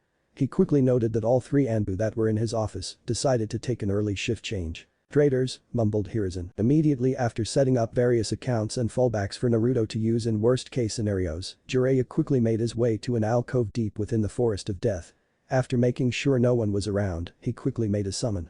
Two puffs of smoke appeared, revealing Fukasaku and Shima, the two great sage toads. Well, nice to see you again, Jiraiya boy. Nice to see you too, Fukasaku-san. Shima hit Jiraiya on top of his head with her tongue. Took you long enough. You know how worried we get if don't hear back from you. Now Shima, you not that Jiraiya is a busy man, Fukasaku spoke as he tried to calm his wife. I don't care. You know how long it's been since we sat down for a meal and ate together as a family? Ages. Jiraiya rubbed the top of his head. Look, I am sorry about that Shima-san, but my job as a spy master does keep me busy. Besides, that's not why I summoned you too. Does it have to do with Minato's passing? At Fukasaku question, everyone became somber. How did you know? His name disappeared from the toad contract he has passed on, hasn't he? Him and Kushina. Jiraiya looked down in shame. Yes. But their kid lives. Shima perked up. Jinch Cricky. Jiraiya nodded. Unfortunately, he seems to have some kind of imbalance in his body. We don't know if it's a permanent condition or not, but Tsunade is treating it as we speak. Truly, the slug-sanin has returned. That's wonderful. Indeed, Shima-san. I know she can hammer everything out in him but Fukasaku stared at his pupil, but what Jiraiya? You're not one to worry about things. In this case, my worry is justified. His condition has already made him take on several fox traits, and I suspect that it will persist despite Tsunade's best efforts. Fukasaku took charge of the conversation and crossed his arms. And what exactly do you expect from us, Jiraiya boy? Jiraiya bowed, his forehead touching the ground, his hands shoulder distance. Please Fukasaku-san and Shima-san, I need to perfect my sage training as soon as possible. I beg you to make time for your unworthy disciple. Fukasaku was gobsmacked by this request, while Shima in her fluster tried to get Jiraiya to raise his head. Raise your head, you foolish child. That is not appropriate behavior for your position. Remember, we chose to allow you to become a toad summoner. What makes you think you are unworthy our tutelage? The fact that I always manage to find any excuse imaginable to get of training with nature chakra, looked up Jiraiya. Don't start Jiraiya. That excuse only worked before your responsibilities became too cumbersome to make any long stretches of time available for you to train with us. What changed now? Jiraiya sat in a kneeling position. Naruto's physical changes are similar as to then I lack balance within myself and take on toad features due to nature chakra. I need to master Sage Mode by the time Naruto is old enough to start working with chakra so I can teach him how to properly achieve balance within himself. As his godfather, it is my duty to ensure his well-being. Fukasaku smiled. Jiraiya, there is no more admirable reason than that to demand our teaching. We would have made time to train you regardless of circumstances, but if it is for the sake of your godchild, then we can begin immediately. Shima clapped. Oh, it will be so nice to have visitors again. I can finally try my hand at some new dishes for you, Jiraiya-chan. Jiraiya bowed once more, higher off the ground this time. Thank you. I'll need time to inform my associates and set up a workable schedule to maintain my network and train with you, so give me 2 days to get all the messages out. Fukasaku and Shima both nodded in turn. Then we expect you for dinner in 2 days' time, Jiraiya boy. Until then. Jiraiya completed the seal to dismiss his summons. Just you wait, Naruto. I'll make sure nothing happens to you. As he was leaving the forest, a thought struck him. Oh crap, what about my manuscript for Uchiha? Damn, I hope my publisher doesn't kill me. December 26th, 3 years later. I opened my eyes and saw myself laying in a field. I got and looked around, noting the landscape around me. It all seemed familiar. I could have sworn I have been here before. I started exploring, walking whatever direction suited me. Eventually, I made myself to what appeared to be the center of it all. As I drew near, I saw a figure sitting in a meditative pose with its hands in a ram sign. I only realized that it was a giant fox when I finally reached its feet. I stared in silence at what I realized was the Kyuubi no Imko, the demon that attacked my village all those years ago. Before I got a chance to ponder the implications, one of its eyes opened. Ha, I figured I would need to summon you myself. Guess you left some sort of trigger to summon yourself without my aid. Summon myself? What are you talking about? And how do you know my name? This caused the Kyuubi to actually open both eyes in concern. TCH, I guess Tsunade's treatment did more damage than we thought. Thank Kami for your contingency plans. Wait, how do you know Tsunade? And what is this con damn it, I can't say that word. The fox chuckled as he turned and pointed at a door that appeared out of nowhere. I noted the kanji for in case of emergency written on it. Just go through that door and everything will make sense afterward. Right, and I should do that? Why? Don't worry, it will just make things easier to believe afterward. I panicked. Who said that? I did, said the voice once more. I watched as from behind the Kyuubi appeared me. Instead, 4 more of me appeared. But they all looked wrong. They all looked like me, but they all seemed different than me. One had red hair, another brown, one green, and one had blue hair of all things. The one with the blue hair walked ahead and raised his hands. Do not be afraid. We are just different representations of you. But how? Why? The blue-haired me chuckled. All will be clear after you complete what is behind that door. Noting the absurdity of what would follow if I started questioning myself, I decided to listen to myself and walk right past the Kyuubi. As I was opened the door, I turned to the blue-haired me. Is what he's saying true? The blue-haired me stared at the Kyuubi and back to me once more. Yes. What Kurama said is true, Naruto. Everything will be explained in due time. Oh well then, thank you Naruto, I mean, me. I am sorry, but is there another name I can call you? The blue-haired me smiled. Of course. In anticipation of this day and for convenience sake, we all chose names for ourselves to distinguish ourselves. I personally go by Ao. I go by Aka, said the red-haired me. I go by Midori, said the green-haired me. I go by Kasoku, said the brown-haired me. So you guys go by hair color. Guess that's easy to remember. By that logic, I should call myself Kai. Are there any more of you? Only Shiro and Kuro, but they prefer to go by Yang and Yin. Don't worry, you won't meet them anytime soon. They are rather private individuals. Okay, I guess I'll talk to you guys soon, hopefully. I slid the door open and walked into the room. Kurama watched disappear before looking down at Ao. How shocked to think he is going to be when he meets Yang. More than we were, that's for sure. Ao, literally the first thing I said as I exited my memory space. Or is it memory room? Or is it memory apartment? Give me a break, it's not like this is something that comes up every day. Spending Kami knows how long catching up on things I have forgotten. I knew would do that to you. It's disconcerting, learning something you didn't know you knew. Thankfully, I got dragged in during sleep, so no harm there. When I wake up in maybe an hour or two in real time, it will be the day of the Hyuga affair, which means I'll have enough time to get everything into place. Back to your old self now, are we, Kiro? Smirked Kurama as he continued meditating. As good as I can be, I guess. Now, I pointed to copies of me playing poker. You mind explaining that to me? Kurama looked down at the quartet he has gotten to know as friends during the last 3 years. Couldn't really tell you. When Tsunade cinched you up, your essence broke up into several pieces and hid in the recesses of your mind. Best I figured, your mind was too vast to simply fuse with your undeveloped baby brain. So, it broke into pieces, each possibly representing a different facade of your separate souls. Whether or not you are still one Tama is to debate. It's not like you can just grow them, even with a bitch helping you. Although all rules have been thrown out the window with you, so what do I know? Absolutely nothing apparently. But that makes no sense. Father was pure mind. He had no spiritual attachments. Ergo, no emotions or experiences to work off of and create us. I have a theory if you want to hear it, spoke Ao as he folded his cards. Seeing nothing better, I decided to join the game. During which I decided to observe my other personalities. Personas. Do I have dissociative identity disorder?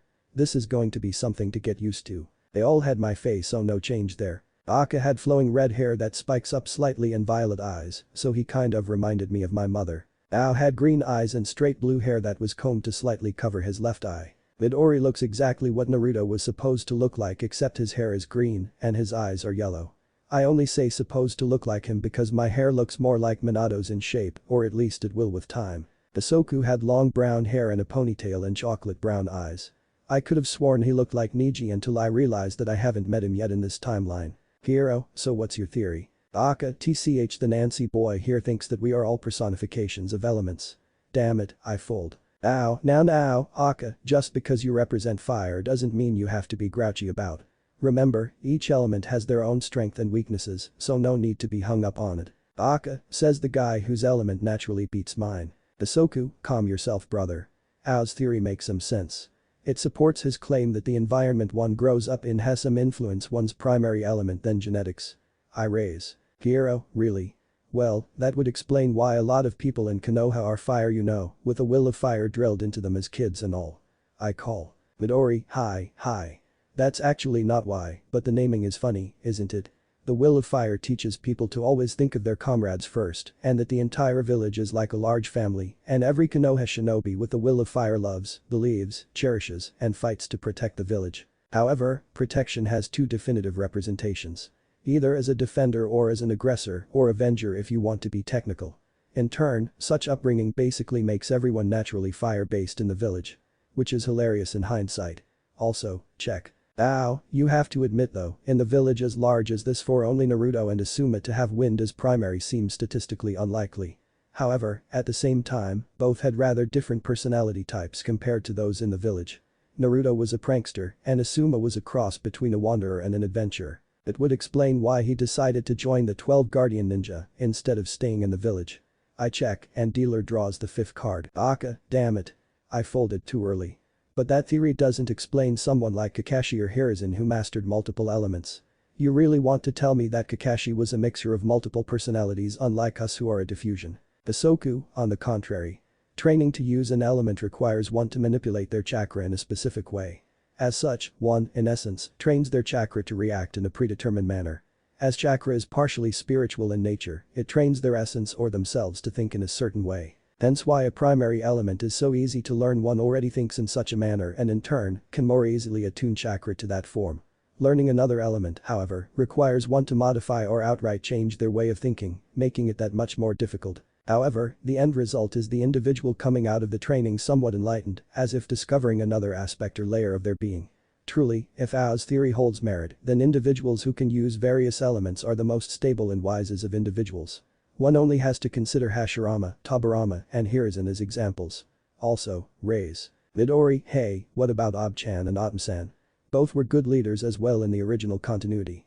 I call and raise. Hiro, to be fair, Tsunade never learned wind release, and Minato never got around to water and earth. Don't get me wrong, both were powerful in their own right and were level-headed when the need arose. Still, it does put things in perspective. I fold. Ow, it also explains why the dominant primary element for each hidden village is where they are hidden. Iwa has earth, Suna has wind, Kiri has water, Kumo has lightning, and Konoha has fire. In turn, each village has their own different mindsets and wills. I fold. Everyone stared at Kasoku and Midori as they remained in the game. Midori just smiled, I call. Kasoku nodded, full house queen high. Midori smiled and crossed his arms, full house ace high. Aka, kami damn it. Is the devil's luck just tied to wind or anyone who acts like the original Naruto? Midori, who cares? I won. Kurama sweat dropped, do you have any idea how trippy it is watching you 5 play? All, sorry Kurama. Kasoku, good game today. If anyone needs me, I will be meditating. Aka, I got some rage to vent, so see ya. Midori, sure. I got some weapon ideas I want to try sketching. You going to do calligraphy ow? Ow, yes, but after I talk to Kiro. 3 Naruto's shunshin away while 2 remained and Kurama got up from his meditation, I'll leave you alone for privacy.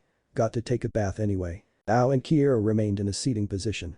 Both started cleaning up while Ao spoke, can I assume that our father left you the necessary instructions? Father? Aren't we all the same Tama? Ao shook his head, I am afraid it's too late for that. When our original soul our father shattered, we became like seedlings, growing and developing on our own. We each matured differently, developing into our own separate little trees. It's better to say that we are all brothers rather than one person. We are still probably linked to one Tama as Kurama assumes, which is worrying. One of our biggest fears is that one day we may no longer choose to become one, and we fear the ramifications of such an act on our well-being. Is that really a bad thing? Not fusing, I mean. Ao looked at Kiro in shock, do you really want 8 different beings in your head? Kiro shrugged, hey, as long as we keep to ourselves and make some kind of plan, I do not really see a negative here. You all have your own space, and by what I can gather, you all get along, and I can see benefits in having a council of me with various outlooks and opinions. Heck, if I decide to become Hokage one day, it would be like having my own personal advisory council. Ao pondered this, I never looked at it that way. Granted, we've been busy with other things in the last 2 years, but still. Hiro finished up cleaning, out of curiosity, now that I am aware of you guys, are we going to be switching who's in control from now on? Ao raised his hand, no need. We've gotten used to you being in the driver's seat as it were. Besides, we are all linked to your senses just like Kurama. If the need arises however or you call on us, we can switch without a problem. Also, we don't really want others to catch on, do we? Huh. Good to know. As they finished putting everything away, Ao finally asked, so how far along are you? What exactly did father leave you? Not much. I mean, he gave me the layout of a lot of things, but unlike you four, I haven't really started training myself. I've been dealing with other stuff. Ao nodded, but you at least now know how to do the Academy 3, Kawari, Bunshin, and Henge, Shadow Clone, and the Body Flicker now, right? Hiro nodded. Good, continued Ao, that's more than enough for our plan regarding Hinata. Go out and practice chakra control a little. You will move out at night when everyone in the orphanage is asleep. Got it. Hiro phased out of the mindscape as Kurama returned, shaking the water off his fur. Did he ask about yin and yang? No, but I think he gets the idea about them. Which is? That they are not yet done growing. Later that night, Hiro was currently hinged as a bird, watching the Hyuga compound. More specifically, he was watching the room where Hinata was presently sleeping in. He noted that the guard currently observing her quadrant was about to change shifts, so Hiro expected the head ninja of Kumagakure to sneak in sometime soon since the new moon was at the apex. It was brilliant actually, they picked the night with least amount of light possible to commit the kidnapping. While waiting, Hiro pondered the last 3 years of his life and how certain things played out. Orochimaru still abandoned the village, Kakashi still disobeyed Danzm and allowed Yamato to live, probably, Inu still watched over me which was a plus, and the civilian council were still dicks to Naruto and abused their privileges. A lot of things changed though in hindsight. Due to Kurama's influence, Naruto looked more like a 5-year-old than 3-year-old, which was a plus. As expected, Tsunade hammered into him to file down his nails and watch his fangs which to be fair, he only had like 4 since the eye and ear thing didn't stick. Oh sure, his ears were slightly pointed and his pupil wasn't completely spherical, but you had to get right up to him to notice. Villagers gave him smack for that because it looked weird and they at least had a genuine reason to convince their children no to hang out with him. It still allowed Naruto to meet Tuchi and Am at Ichiraku's. And like he hoped, the ramen was delicious. Thankfully, he seemed to have inherited the original Naruto's never-ending pit of a stomach which was a bonus.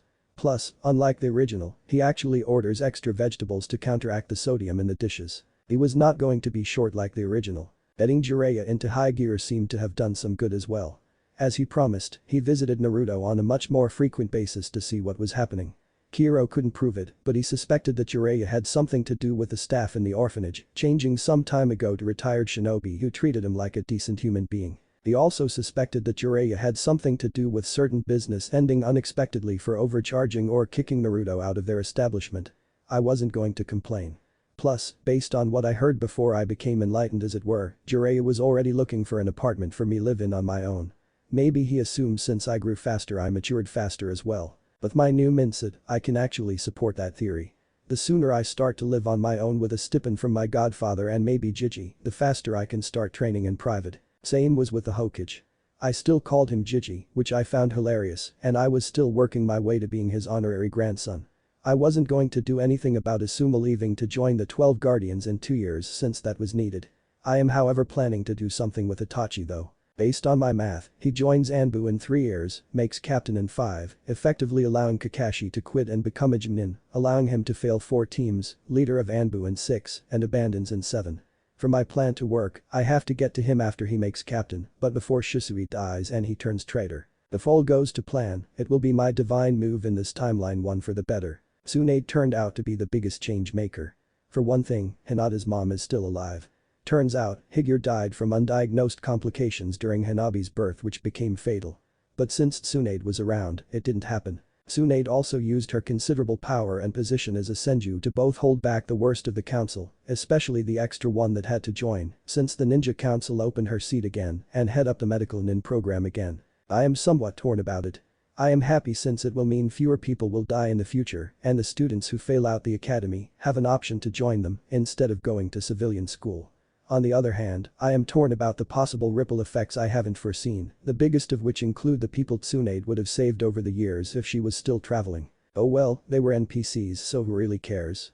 Fun tidbit though Shizune, while working as Tsunade apprentice and disciple, seemed to have struck up a friendship with Iruka. It was awkward for the kid at first. He was 2 years her minor, which currently made him 15, and her 17, since he saw me from time to time when I would be brought for my checkups, but Tsunade literally beat into him that I was not the Biju, but rather its jailer. He smiles and gives me candy now.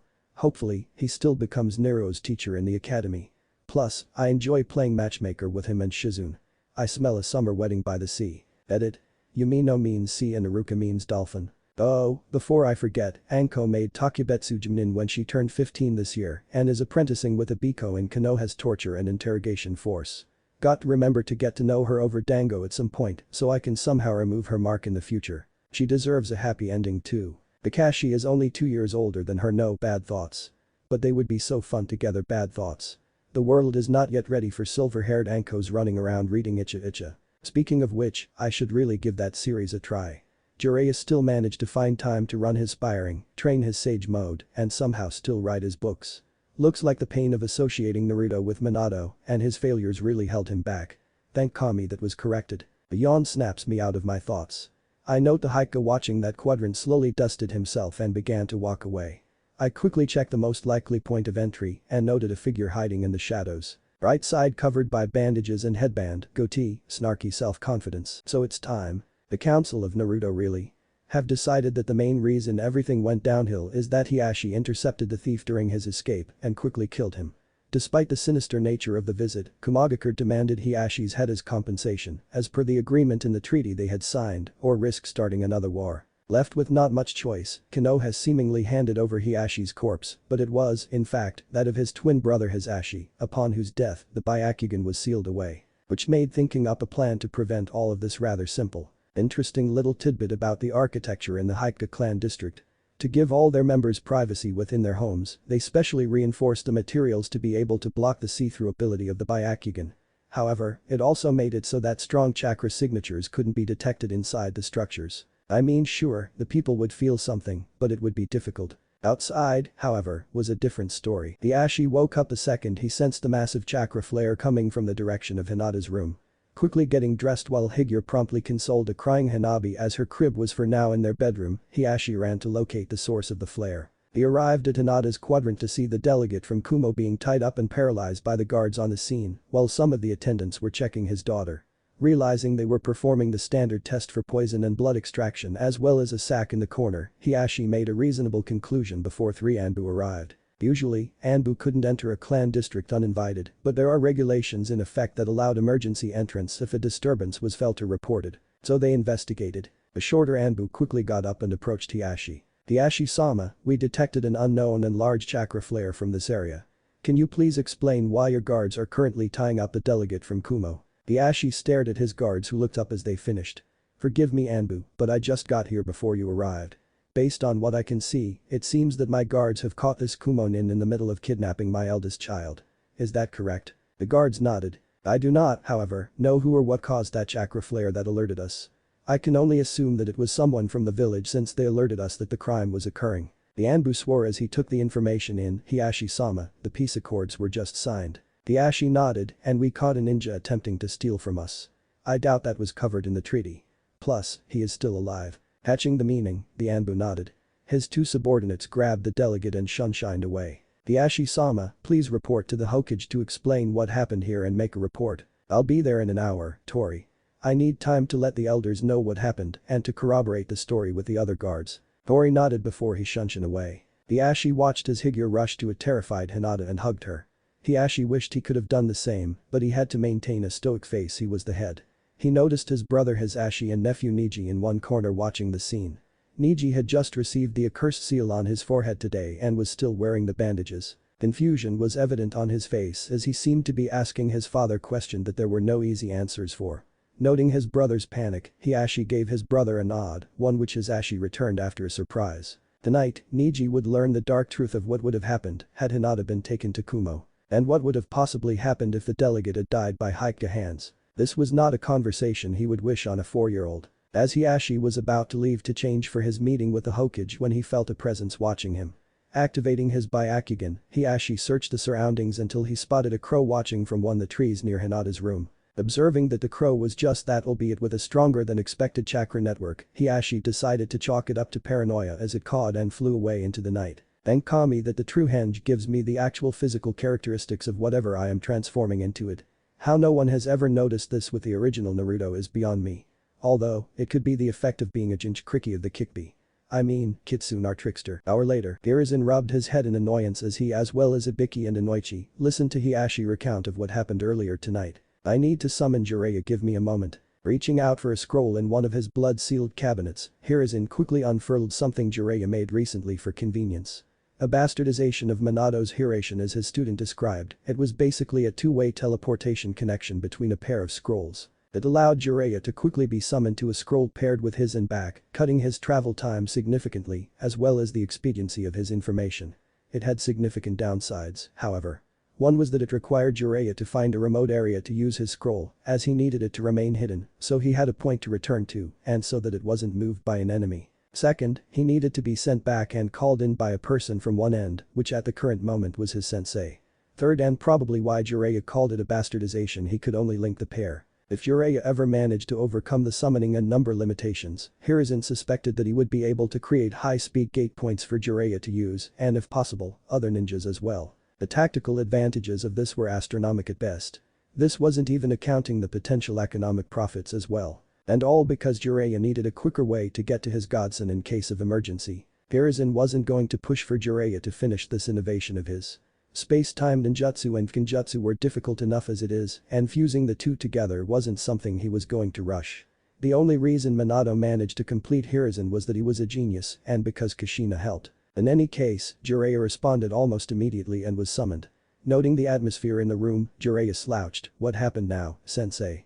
Did someone make another attempt at Naruto's life without me knowing again? Hiruzen and I'm sweat drop. Don't worry Jiraiya, there hasn't been another attempt on your godson's life. Again was unspokenly implied there have already been a few in the last 3 years.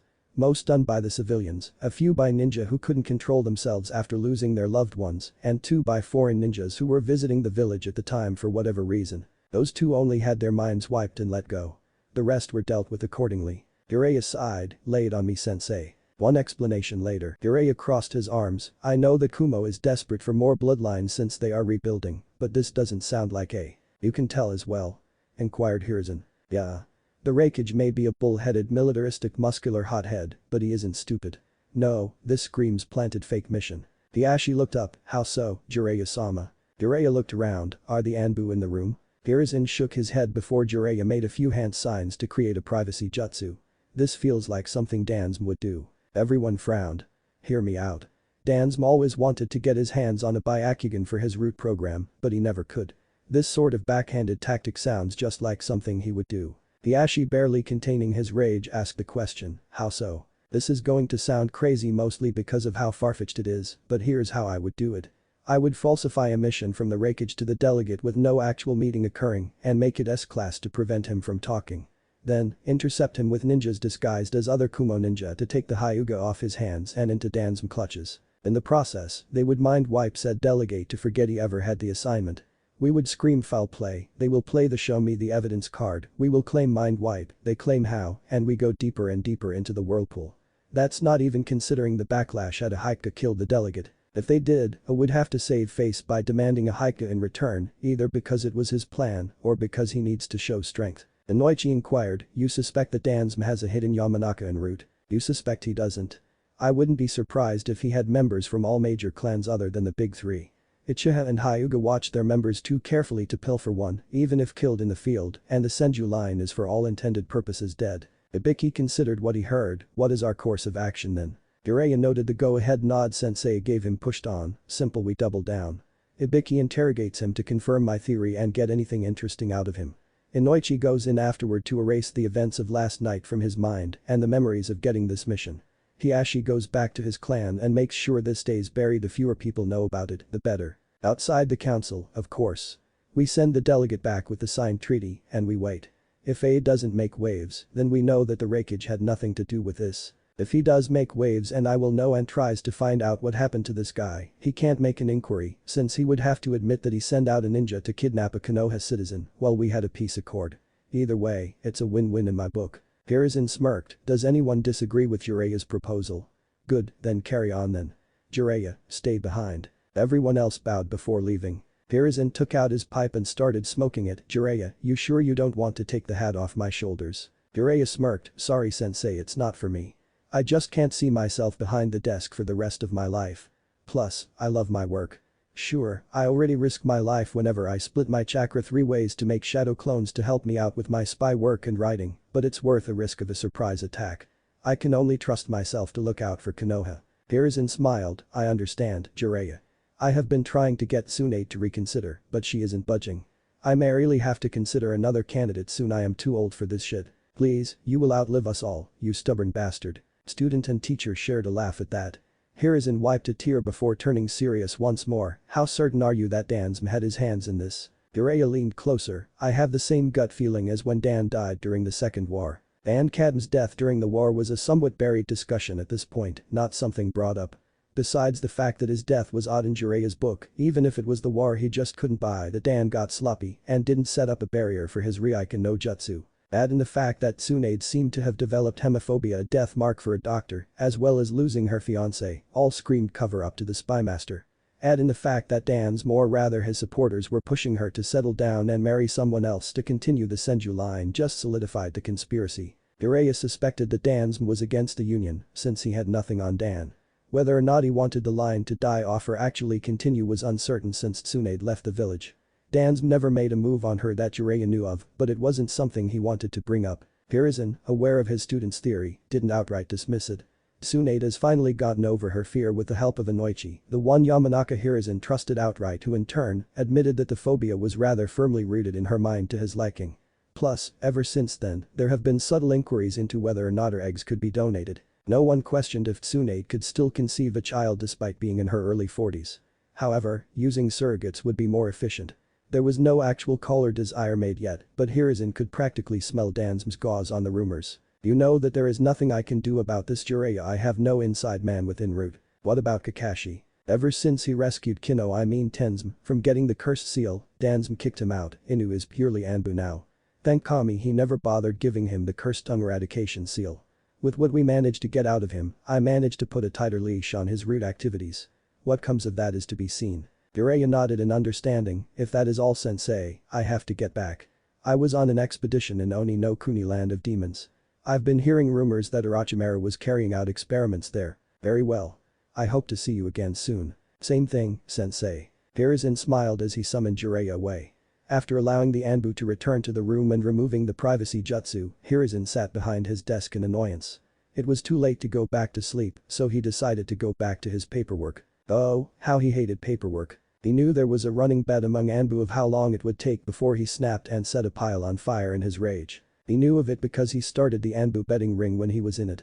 That's how he initially got his moniker, the professor, by making predictions and analyses that always led him to win his bets. Say what you will about the group, but they have their ways of getting their jollies and maintain camaraderie while keeping their secrets. Honestly, Hiruzen still wondered to this day how Minato could smile every day as he got all his paperwork finished on time.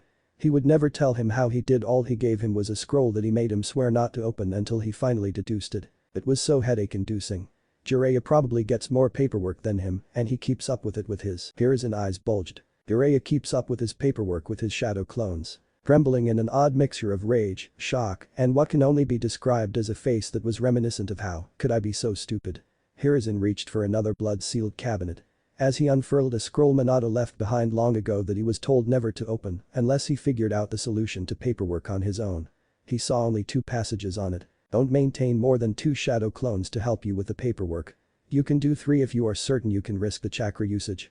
Dispel them every 10 minutes and use the recycled chakra to summon a replacement. Allow yourself hourly breaks every few hours through the day to recover chakra. I preferred using meal times for this or during physical training to keep in shape. Hiruzen's eye twitched as he read this before he moved on to the next passage. Hit forehead on this circle here after realizing how the proud and mighty professor missed such a simple jutsu to help him out with the evil deity known as paperwork. Hiruzen noted the red circle drawn underneath with a cartoon of Kushina smiling and pointing at it. Both his eyes were now twitching as he noted 3 more lines underneath. P.S. It took Kushina less than a minute to come up with a way around paperwork. Uzumakis always did think outside the box. P.S. I made Jiraiya swear never to tell you after I told him and he was forced to use the red circle as well. P.S. You know that I had Anbu watch me as I worked, right? Couldn't you have asked them what my secret was? They would have told you if you ordered it. And at that point, Hiruzen lost it and started hitting his head on the red circle, muttering stupid to himself, over and over again. The three Anbu in the room were silently taking pictures while exchanging money. One of the most outstanding bets was finally going to be called in. After checking the betting pool, they realized that Inu was about to make a killing. Jiraiya was putting away his summoning scroll as he sensed one of his trigger markers seals that only activates if certain conditions have been met or triggered burned away.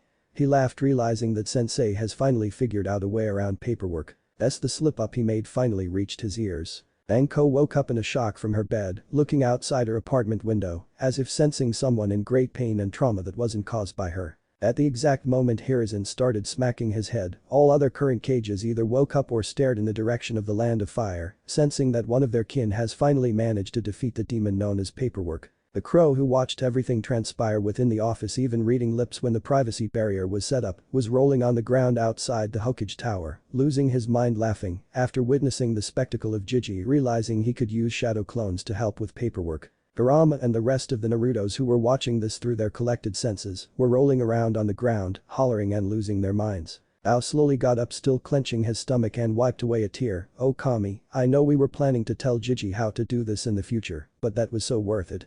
Screw changing the timeline, this was worth almost losing our lives in the fall." October 10th, years later, I stood inside his new apartment in one of the nicer sections of Konoha with Jiraiya at my side. Some kids get a bike for their 5th birthday. I got an apartment. Not like I really needed it though, the ninjas who ran the orphanage where I was were very nice. The kids bullying me at times was a problem, but that was dealt with by a well-placed prank. I now see why Naruto pranks so often, and that it was more difficult than it looked. The logistics and planning for some of his pranks must have been ridiculous. How the hell was he considered a dunce? Granted, it could have been instinctual like Fuinjutsu to an Uzumaki, but still, the physics and mathematics alone must have been torture. Granted, that isn't the case anymore. With Ob-chan, Shizuna Ain, Iruka Ani, Gigi, and Oj plus Chan, Jiraiya, I was educated. Had to pretend that I struggled with writing, reading, and math at first, but I accelerated quickly. Iruka mostly did the job of the teacher, most likely solidifying his desire to teach at the academy, while the others just tested me from time to time when I visited them. Iruka chalks it up to me being naturally smart, the others already know I am Minato's son, so they assume my smarts come from there. Makes me sweat drop a little thinking that it implied that Kushina wasn't as gifted in the brains department. The adults were becoming an issue as of late. It's only been issues with selling food and giving me the looks, but I don't doubt some will start overcharging me for other necessities. Never really had any fears about walking through the town. Sure, I got dirty looks, and my advanced hearing allowed me to hear their whispers. But really, as a kid with an adult knowledge, it really didn't faze me. Attacks against me are almost non-existent since the Anbu keep watch over me and I run away and hide from the rest. The fact I know Henjin's secret helps. How the Anbu haven't noticed it yet is beyond me. To be fair, I haven't really started abusing the few techniques I am comfortable with yet. Gigi, Jiraiya, and Tsunade are on top of everything, so it's probably not going to get that bad, but one has to be vigilant. In any case, Jiraiya assured me it would be better if I stayed here. He promised that someone would always come by to check up on me. I honestly thought that Hiruzen would veto the crazy idea of giving a 5-year-old his own apartment, and two Stippins still amazed I managed to trick them into that, but apparently, I was more mature than most pre-teens. That should have bothered me, but I didn't care. Wonder if clan heads will start using me as a measuring stick for their kids to imitate. Didn't really have much on me, but Jiraiya brought some basic furniture and goods and storage scrolls to get me started. He wanted me to develop my own tastes and decor rather than influence it. He was more of a let the kid discover himself than hands-on parent. Speaking of which, now is the perfect time to address something that always intrigued father about the Naruto universe, their level of technology. After reading the news and hearing whispers from the traders and townsfolk and actually living in the village and all, I would say that the technology is somewhere between late 70s and late 80s of father's world. It's somewhat tricky to pin down since the nations don't use fossil fuels at all, so they don't have specific things like say cars or rocket ships. They do have windmills and water turbines, but that is still considered new tech at this point, with solar panels still a glimmer in someone's eye. Hell, despite having steam power, a train is deemed to be innovative. Based on father's knowledge, I am terrified of what will happen if uranium is ever discovered. Granted, knowing the likes of Orochimaru, it would have happened at this point. That or some of the summons of this world would have warned people against it, radiation would be an antithesis to nature and all that. They do, however, have batteries, cameras, computers, 64-bit, email, infant stages since, you know, ninjas can apparently hack telephones, no mobiles, television, DVRs, satellite dishes, video games, and wireless radio.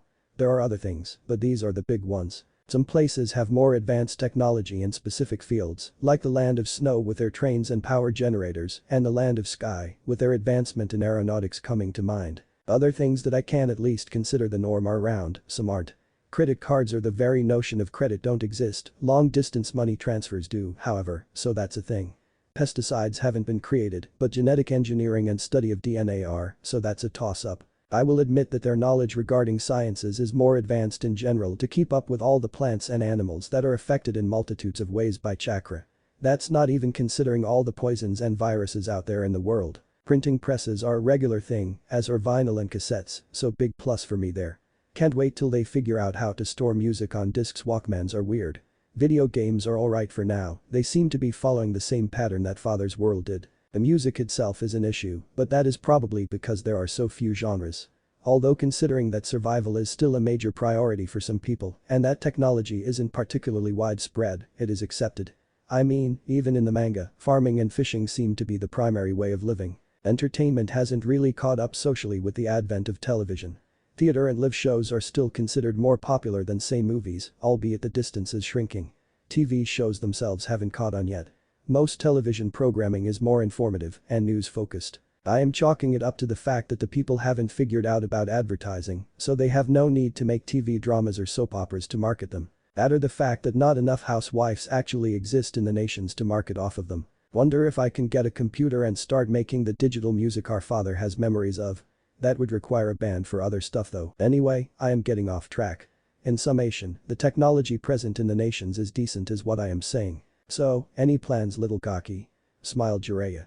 How the hell he still managed to twist his words and keep sending me to treatment without mentioning Kurama outstand me at times.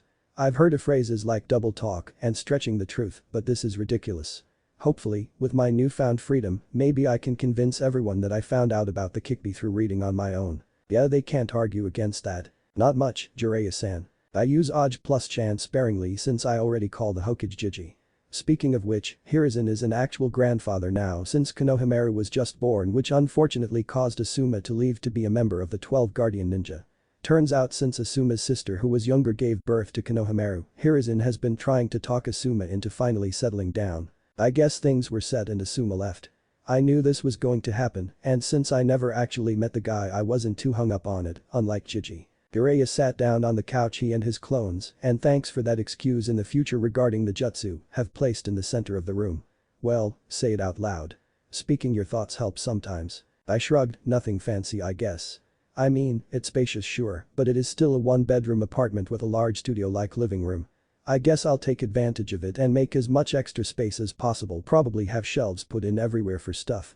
Maybe a small garden in the back near the window just cuss. Maybe some weights or bag to hit, TV in the corner. Probably splurge on kitchen stuff though it's ridiculous how much stuff you need to make ramen. True, grumbled Jiraiya. He and his wallet were acquainted with Naruto's love of ramen, as was Hiruzen. What about the bedroom? Snickered Jiraiya. Probably get a large bed, so I have space to roll around at night. Honestly, I think I'll just walk around town till inspiration strikes. Jiraiya smiled, well alright then. He reached into a back pocket before giving me more rim which I put in Gama-chan. I actually like the frog wallet, sue me for later. Okay, that's from Hiruzen and me and should cover whatever you may want to buy. Just remember. I am already paying for this place so your allowance won't be a lot, so save up for the nicer stuff in the future, okay? I smiled, sure thing, Jiraiya-san. Now I have some stuff to take care of, but I'll be back in a few days. So see you later Gaki. I waved and smiled Jiraiya off as he left through the door. I made a quick glance at the surrounding buildings, not finding any Anbu that I could see. I quickly closed the door and the window blinds. I have been waiting years to try this out. Well, Tsunade didn't want me working with ninjutsu due to my condition, which thankfully she managed to regulate. Jiraiya got around that by convincing Iruka to teach me chakra control exercises. Tsunade gave him a decent smack for that, but I don't think she really put any effort into it. Something about the way she and Jiraiya have been getting along seemed off. Oh well, it will come to me. In any case, that combined with Kurama's cooperation means that unlike the original Naruto, I currently have decent chakra control. I haven't started learning to walk on walls yet, but I had the leaf concentration in the bag. I managed to get up to 4 leaves on each arm. I can't walk with them, but I can spin them independently of each other, so that says something. So, making a cross with both my hands and dividing my chakra into 5 large pieces, I shout out, Kage Bunshin no Jutsu. As expected, 4 sources of smoke appeared. From them came out Aka, Ao, Midori, and Kasoku. There was one thing wrong though. I thought you guys were supposed to look like me. Everyone looked at each other realizing that they, in fact, looked like they did in the Mindscape, same clothes as each other, but different hair and eyes. We all looked at each other before the 4 made the hand sign for Henge and changed to look like me. I opened up my wallet and took out the extra cash I have been storing for this day in advance. Okay, everyone takes some and goes buy stuff for themselves. Afterward, we will dispel and confirm one of our biggest worries and discuss if I can still use the normal shadow clone jutsu or not.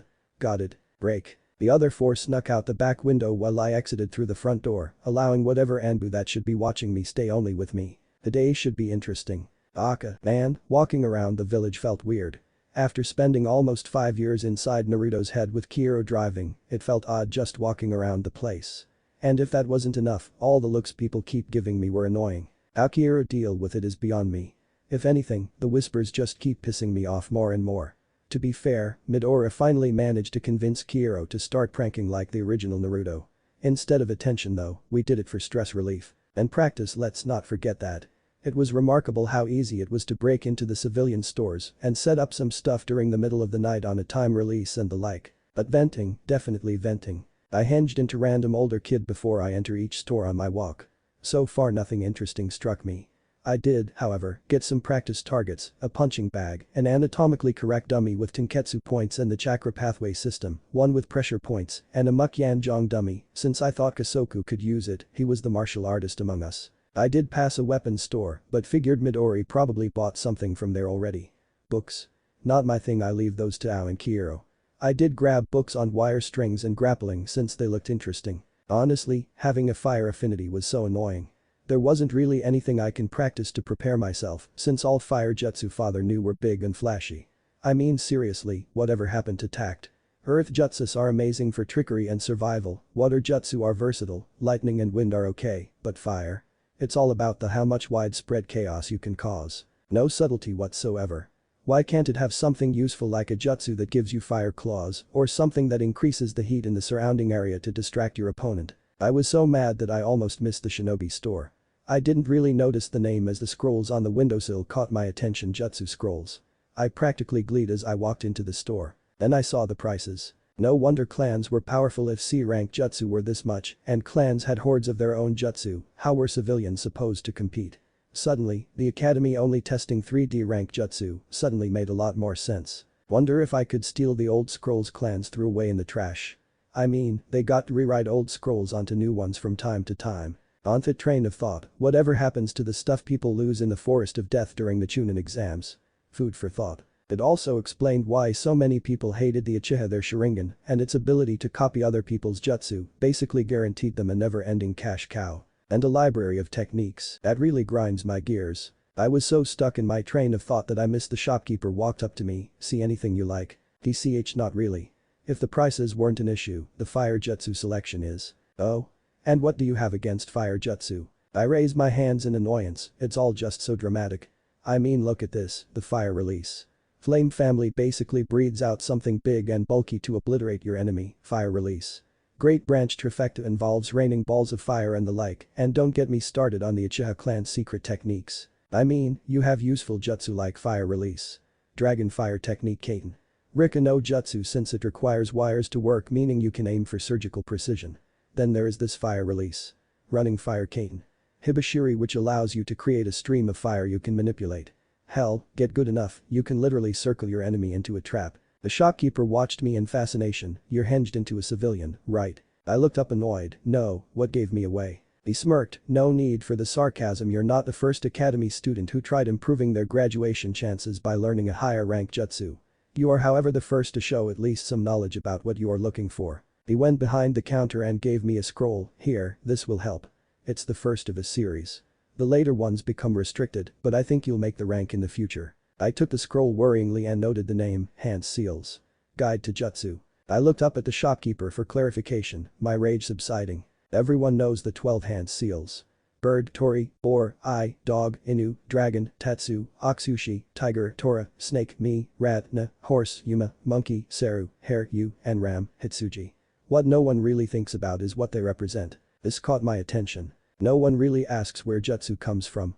The kids see their teachers, parents, or friends show them the hand signs, how the chakra flows, and you get a new jutsu to use with practice. But do they ask how the jutsu was made, who thought it up? No, they do not. It's why Tobirama Senju is considered an icon among people in my profession. Now I was entirely focused, really. What did he do? All Hokage have a nickname associated with them. Hashirama Senju was the god of shinobi not only for unifying warring clans and forming Konohagakure, but also for his absurd level power and his wood-release Mokuton. That's not even counting when he used Senjutsu and entering Sage mode to boost his power even further. I nodded in agreement. Say what you want about the guy's faults, he was basically a deity in human form. Then there was Hiruzen Sarutobi, known as the professor for his encyclopedic knowledge of almost all jutsu that wasn't clan-bound, and even then I doubt he didn't know a large chunk of them to begin with. He is also called the god of shinobi, but that was more for how much he accomplished, despite being inherently weaker than the previous Hokages, which is not an insult, but a matter of fact. It is still debated that he could take on either one at his prime and more often than not, actually win. Then comes Minato Namikaze. The Yellow Flash. No, that name came later, after the war. Before that, he was merely the genius. Think about it, he became Hokage by the time he entered his 20s. Hiruzen took the hat in his 30s and passed it to Minato after nearly 2 decades wearing it. Hashirama and Tobirama only wore theirs at such young ages because the village was still forming. Only Minato got the hat through sheer skill and ability alone. Wow, so wait, what makes Tobirama so special? Because Tobirama was the unsung genius. You see, Tobirama never really enjoyed being Hokage. He was a soldier, not a leader. So during the years Hashirama wore the hat until he got weak and had to pass it on, Tobirama researched. He sought out knowledge in droves and traveled the lands to quench his thirst. In time, he gained his moniker the Inventor. Oh, since he made jutsu like the summoning. Impure world reincarnation Kuchius. Edo Tensei, the flying thunder god technique Hiraishin no Jutsu, and the shadow clone technique Kage Bunshin no Jutsu. Yes, like those, although they are only famous for being kinjutsu, mind you. He created hordes of jutsu for a variety of elements. He didn't really dip into kinjutsu or anything else, but his contributions to ninjutsu and jinjutsu alone were staggering. Thinking about, a conclusion came to me, so basically, all ninjas in Konoha owe their skill to Tobimura and his creativity, as it were. Not just Konoha, all the nations have jutsu created by him. And that scroll you have in your hand is the first of a long series that detailed his research into the field of jutsu Sumken jutsu creation. That scroll alone deals with the intricacies of hand signs and their association and impact in jutsu creation. For example, it will explain to you why bird is affiliated with wind release, dog with water, tiger with fire, and snake with earth and lightning. I held up the scroll in my hand with awe, its weight now felt. I don't think I have enough money to pay for it. The shopkeeper raised his hand. No, by tradition, the first scroll is always free. It is in all the shinobi stores, the academy, and the shinobi library for anyone to study. It's the scrolls that come later that require forms of payment. I tilted my head. Forms. Some scrolls can be bought, but a good chunk requires one to pass certain tests or be vouched by people in the field, I being one of them. Each scroll gives you more information that will be necessary to progress in your training. There are no shortcuts here, only dedication. I should warn you now that many fail in their pursuit. Are you willing to make the journey? I didn't hear the man. I was so giddy, so excited I burned in anticipation. I smiled as I looked at the man in sheer joy. I will walk through the roads of Naraka Hell itself to achieve my goals. So I swear, I will raise jutsu to a higher standard, a true shinobi standard, one of tact and wisdom, not showmanship and crass. And in that alone, you passed the first hurdle. I will wait for your return in the future.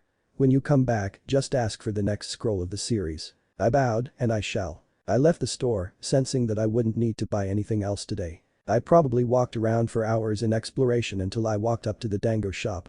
I was hungry, so I decided to indulge the sweet tooth. I expected the worst, but lo and behold, a retired shinobi ran the place, and he had enough brain cells to know the difference between a kunai and a scroll. I was planning to sit alone until I heard her. Hey, bring me some more sake and dango. Anko is living large tonight. And boom goes the dynamite. Anko Mitarashi, the sexy dominatrix of Konoha's torture and interrogation force. I rubbed my hands in anticipation of screwing with her. I jumped over the seat into the cushion opposite of her as a waiter put more dango and sake on the table, grabbing one of the sticks along the way. Hey there pretty lady, mind sharing? Anko, in rage of her dango being taken, said the first thing that came to mind, buzz off you pipsqueak. Wait in line for your own, before trying and failing of snatching the dango back from Naruto. Well, I would if you didn't hoard all of it. Come on, I'll pay you back. Anko gathered everything on the table closer to her, mine. She growled. I couldn't help but smirk. Oh come now, is little Anko afraid of little old Naruto Uzumaki? That caught her attention, so you're the kid that's been playing pranks around town. Thought you'd be taller. And I thought you would remember that I am 5 and have the balls to call the Hokage Jiji to his face. Anko raised an eyebrow, touché. But I don't care. My dango. Sighing and releasing that this was getting nowhere, I decided to play with fire. The guys agreed that we need Anko as a friend to get rid of her seal at some point. Plus, hooking her up with Kakashi was still heavily debated even after all these years. Fine, but if you are taking all the dango, I reached and took the saucer of sake, then I am taking a drink. This caused her to panic. Stop that, you idiot. That's alcohol. You can't handle that. Oh please, if a little girl like you can drink it, how bad could it be? I held the saucer to my face as she fumed. You want to put your money where your mouth is, little gawky. Oh, I don't know, I smirked as I reached and pulled out a wad of rim from my pocket. I guess this stack is barely big enough to do so. Can you back up it? Anko growled and smiled as she slammed her hand on the table. Barkeep. Put 2 more flasks on my tab. This boy wants to play with the adults, then I'll show him how we play. I waited for her to pour herself a shot before clinking cups. Game on, bitch. First one to pass out pays the full tab and winner walks away with this wad. Deal. She shouted as we both drank. Ah, just like father's memories showed. Alcohol truly does taste great. Should I feel bad for knowing I am about to whoop her ass? Nah, she wouldn't respect me any other way. Ow. Oi, Kira wasn't kidding about the looks people gave Naruto. It made walking across town so much less enjoyable. And it really did ruin the ambience of the place. The manga didn't do the place justice. There were trees everywhere. The anime only showed the town and some training grounds, but there was so much more to it. Parks, districts, shops, specialties owned, clan homes, there was so much to take in. So what if I had to hinge myself a couple of times to get away from the staring eyes? It was worth it to bring a smile to my face. Eventually, I come across the calligraphy specialty shop, Sumiwa Kami ink and paper. Oh, how I wanted to get my hands on some real sealing ink and scrolls.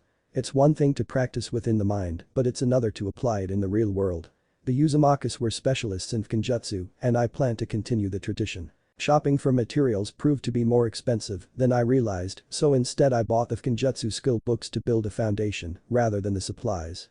All of father's knowledge of the art was based on techniques that he knew rather than the skill foundations. Studying what little Genjutsu father remembered made me realize something relevant as to why the Uzumaki clan was so skilled at the art. After noting how Jiraiya always seemed to struggle with the art and yet I could somehow understand it inherently, I started thinking that understanding Genjutsu wasn't based on how much you knew, but rather how you saw it. Which is when it hit me: low latent inhibition. It actually made so much sense. Low latent inhibition resembles at in early decades of the individual's life and often correlates with distracted behaviors. This distractedness can manifest itself as general inattentiveness, a tendency to switch subjects without warning in conversation, and other absent-minded habits, which is the original Naruto to a fault. Well, him as a kid anyway, he grew out of it eventually. The upside of the condition, other than the fact it's inherent, is that it makes the individual see the world as pieces, rather than mere objects. And what is a Genjutsu seal other than a collection of random kanji coming together for a unique effect? All the other Genjutsu practitioners are taught to see the seal as a whole, rather than its parts. The Uzumakis, however, consider the gears within the machine. When they build a seal, they think and make it piece by piece. Other practitioners just focus on the outcome. That is not to say that someone like me is suddenly a genius in Genjutsu. All it means is that I have a leg up in the field that others don't, other than the knowledge father left me. If I want to become a master, I got to start small before jumping to the big stuff. Which means I got to bring my hands up to snuff, but how? Practicing kanji is one thing, but I also need dexterity for these fingers. I already paint, but that too was mental. No, I need something else. I was just passing back a music store when I noticed the instruments hanging on display. I smiled as I noted one instrument in particular. Guess they have guitars here too. Midori. Ah, so many targets, so little time. The guy who kicked Kiro out of the grocery store a week ago, prank with glue and feathers. The librarian who wouldn't let Kiro into the library a month ago, temporary deafness. People whispering around Kira words like demon monster and Kyuubi. I'll consider not reporting them to Jiji. Maybe I should just make a schedule of people to prank on a rotating cycle. Would be so much easier. Wait, no, not what I plan to do. Looking for fun stuff. Buy clothes.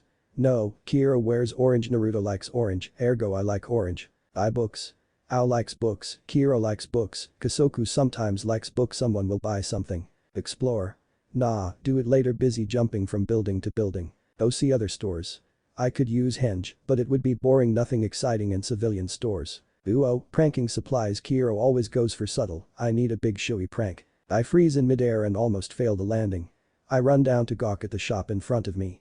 Jai wa Kentucky Forge and Sword neat. I run in making sure me slamming the door doesn't make a sound before gawking at the weapons on display. Gyuma shuriken and variants in one corner, kunai of all forms and shape in the other, chakra blades behind glass counters, swords and tantos on the walls for sale, as well as armor, explosive tags, storage scrolls, and wire strings.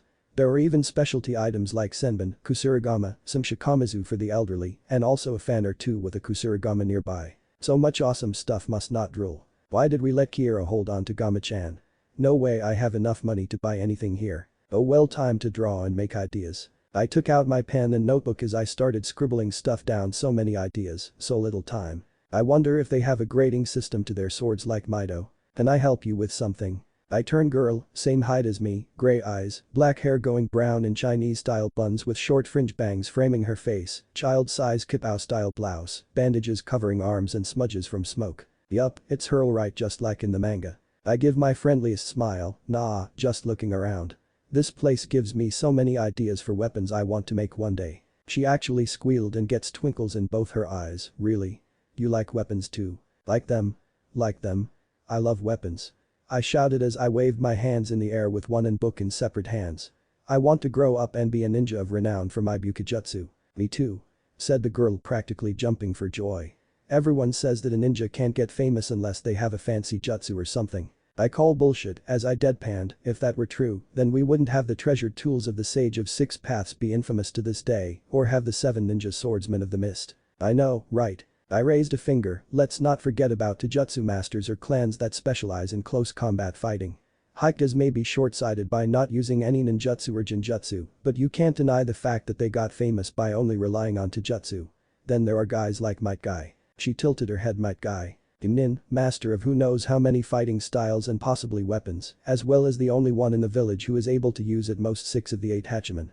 If it weren't for his personality and clothing style, he would be a perfect ninja example of succeeding by specialization, but when you get to that rank, you need a quirk to cope. What were we talking about? And I'm Sweatdrop. We were talking about Might Guy and what are the 8 gates. Something you children shouldn't know about, said a loud booming voice. I turned to expecting to see a man. I had to look up to see a mountain of a man instead. Large, muscles basically chiseled out of stone, black hair and full ace beard, square-shaped head, eyes that could cut stone, tunic and gloves usually seen with blacksmiths, and an aura that could make kids wet themselves. He was a monster. Panic now over. I jump and grab onto his leg. Are you the one who made these weapons? What metal ratio do you use? Does water play a significant impact on the forging process, and if so, do you use different kids for different weapons? Where do you? I would have gone on chattering if a woman's laugh didn't distract me or the surprised look on the man's face. I studied the woman, short, dainty looking, calluses on her hands, showing that she works with them frequently, long silky brown hair, a feeling of serenity to her yet a sensation of power behind it as well. Oh, this is rich, Yama. I only though Tenten had so much enthusiasm for weapons. The man now known as Yama tried shaking me off as Tenten did her best to suppress her laughter. Yama looked at the woman who I assumed was his wife and almost pleaded, Kawa, can you please get this child off my leg please? I smiled at the man's hesitance to try and remove me, so I just jumped off. Hey, I am no child. I am Naruto Uzumaki, Dadabeo. The woman named Kawa smiled at that. Well then, Mr. Uzumaki, welcome to the Forge and Sword. To answer your question, yes, my husband has built many of the weapons here.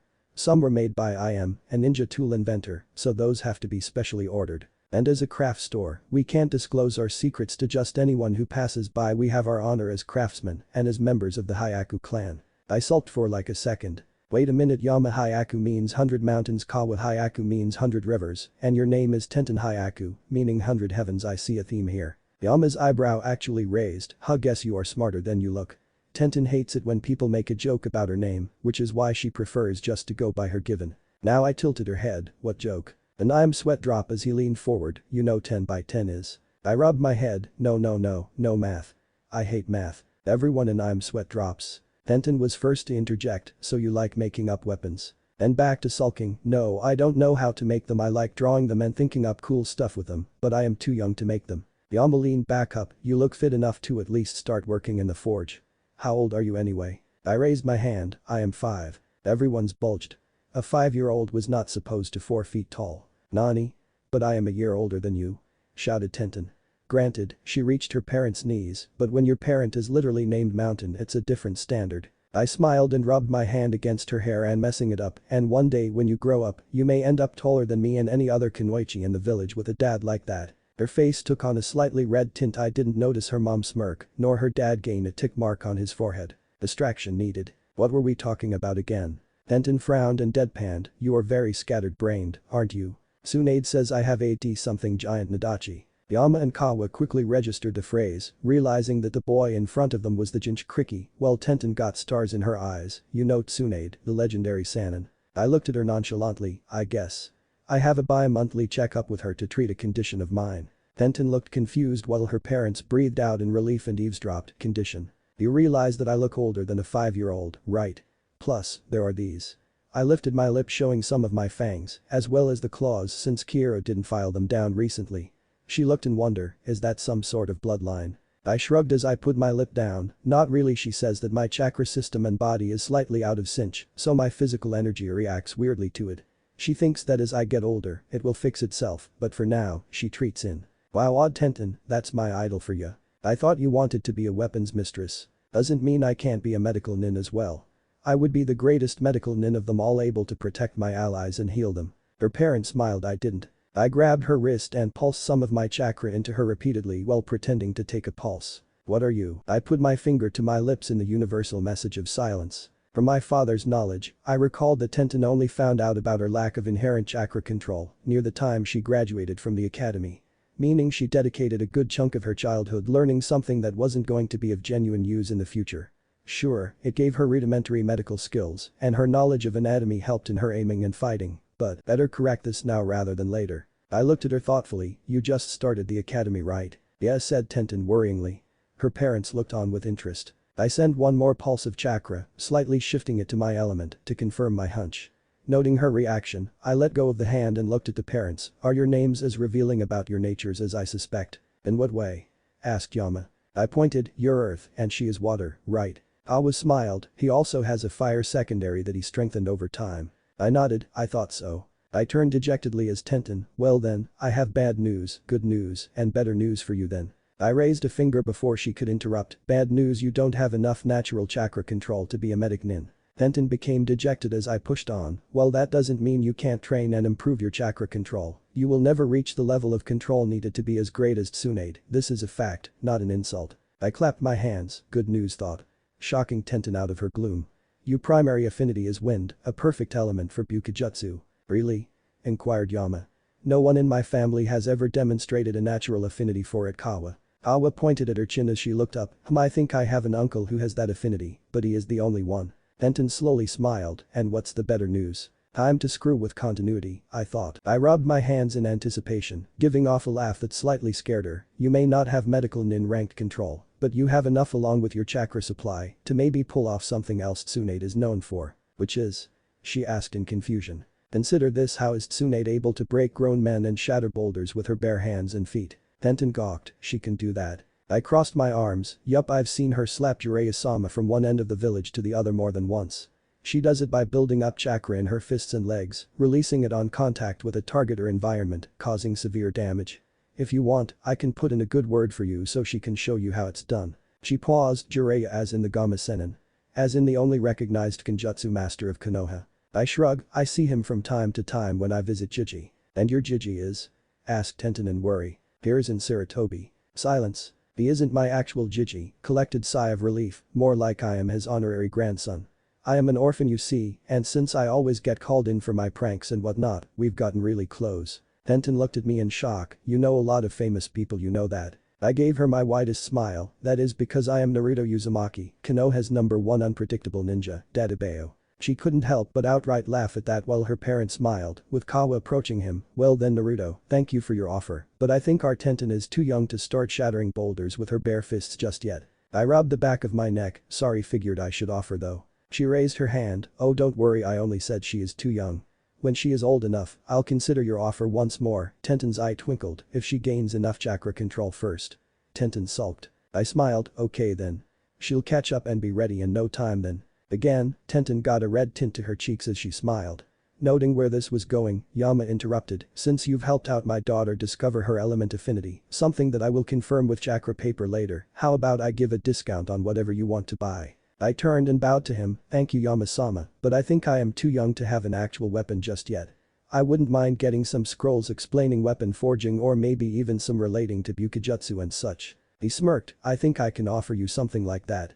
I keep those books in the back on request." I couldn't help but smile. This turned out to be a great day. Basoku, it is interesting what you can find if you're patient enough and keep your eyes open. As well as henge yourself. In one shop I managed to locate a book detailing exactly how to make resistance and weight seals. Perfect for Kiro to use to strengthen himself and in turn our bodies. Al probably knows them, but it's better to buy now than regret later. In a civilian clothing store, I managed to find a bulk sale for some decent clothes, not orange in various colors. Ninjas could always henge, but who wants a whole day maintaining a constant focus on chakra control? Most people aren't Tsunade using her perfect control to support her giant rack, which was something that Kiro wished he never found out. Or ever tell anyone else. Tsunade liked to joke that her body naturally grew her famous rack when she went off bras in exchange for her own power. In the Yamanaka flowers I managed to negotiate a decent deal for a fair number of pots, earth, and a variety of perennial flowers to liven up the home. Inoichi, who was running the counter that day, did not seem to mind that I got such a great deal. At least the storage scrolls were free of charge. I also found a shop that, in my father's words, sold Eastern medicine. In this world, it's technically a holistic and natural healing shop, but they market themselves as a tea shop. Despite his interest in the field, father's knowledge regarding the use of herbs and such was rather limited. He was more interested in growing them rather than harvesting them for their uses. And in my learning of gardening, I gained an insight into the field that piqued my interest. So, seeing as how I already had the pots and earth necessary, I decided to buy some books of the use of medicinal herbs, as well as some seedlings to grow them. As a bonus, I found books on acupuncture, massages, and reiki. Father never really bought into the plausibility of reiki and acupuncture, but seeing as how everyone and everything in this world has chakra, they may actually be viable in this world. I will probably buy the senbon needles at a later date if it piques my fancy. I was flipping through a book on Taikai, debating on whether or not to buy it, when I saw a certain green beast of Konoha enter the shop. Deciding to eavesdrop a little, hearing Guy order what he called his usual. I tried watching what the old medicine woman put in the bag, but I only managed to recognize a few. Ashwagandha, ginseng, schizandra, and holy basil. I did not need to hear the rest since I managed to associate exactly what my Guy bought them for. Waiting for him to leave, I calmly approached the medicine woman, still disguised as a nondescript civilian preteen who wanted to start guarding as a hobby. "Pardon my intrusion, Elder Sama, but that was a ninja, was it not?" The old woman turned to me. "He was, child, why do you ask?" I did not intend to, but I accidentally heard some of the herbs that he brought.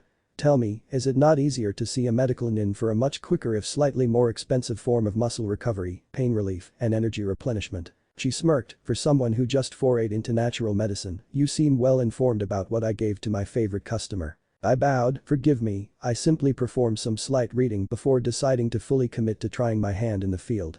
In any case, am I missing something?" "Not necessarily.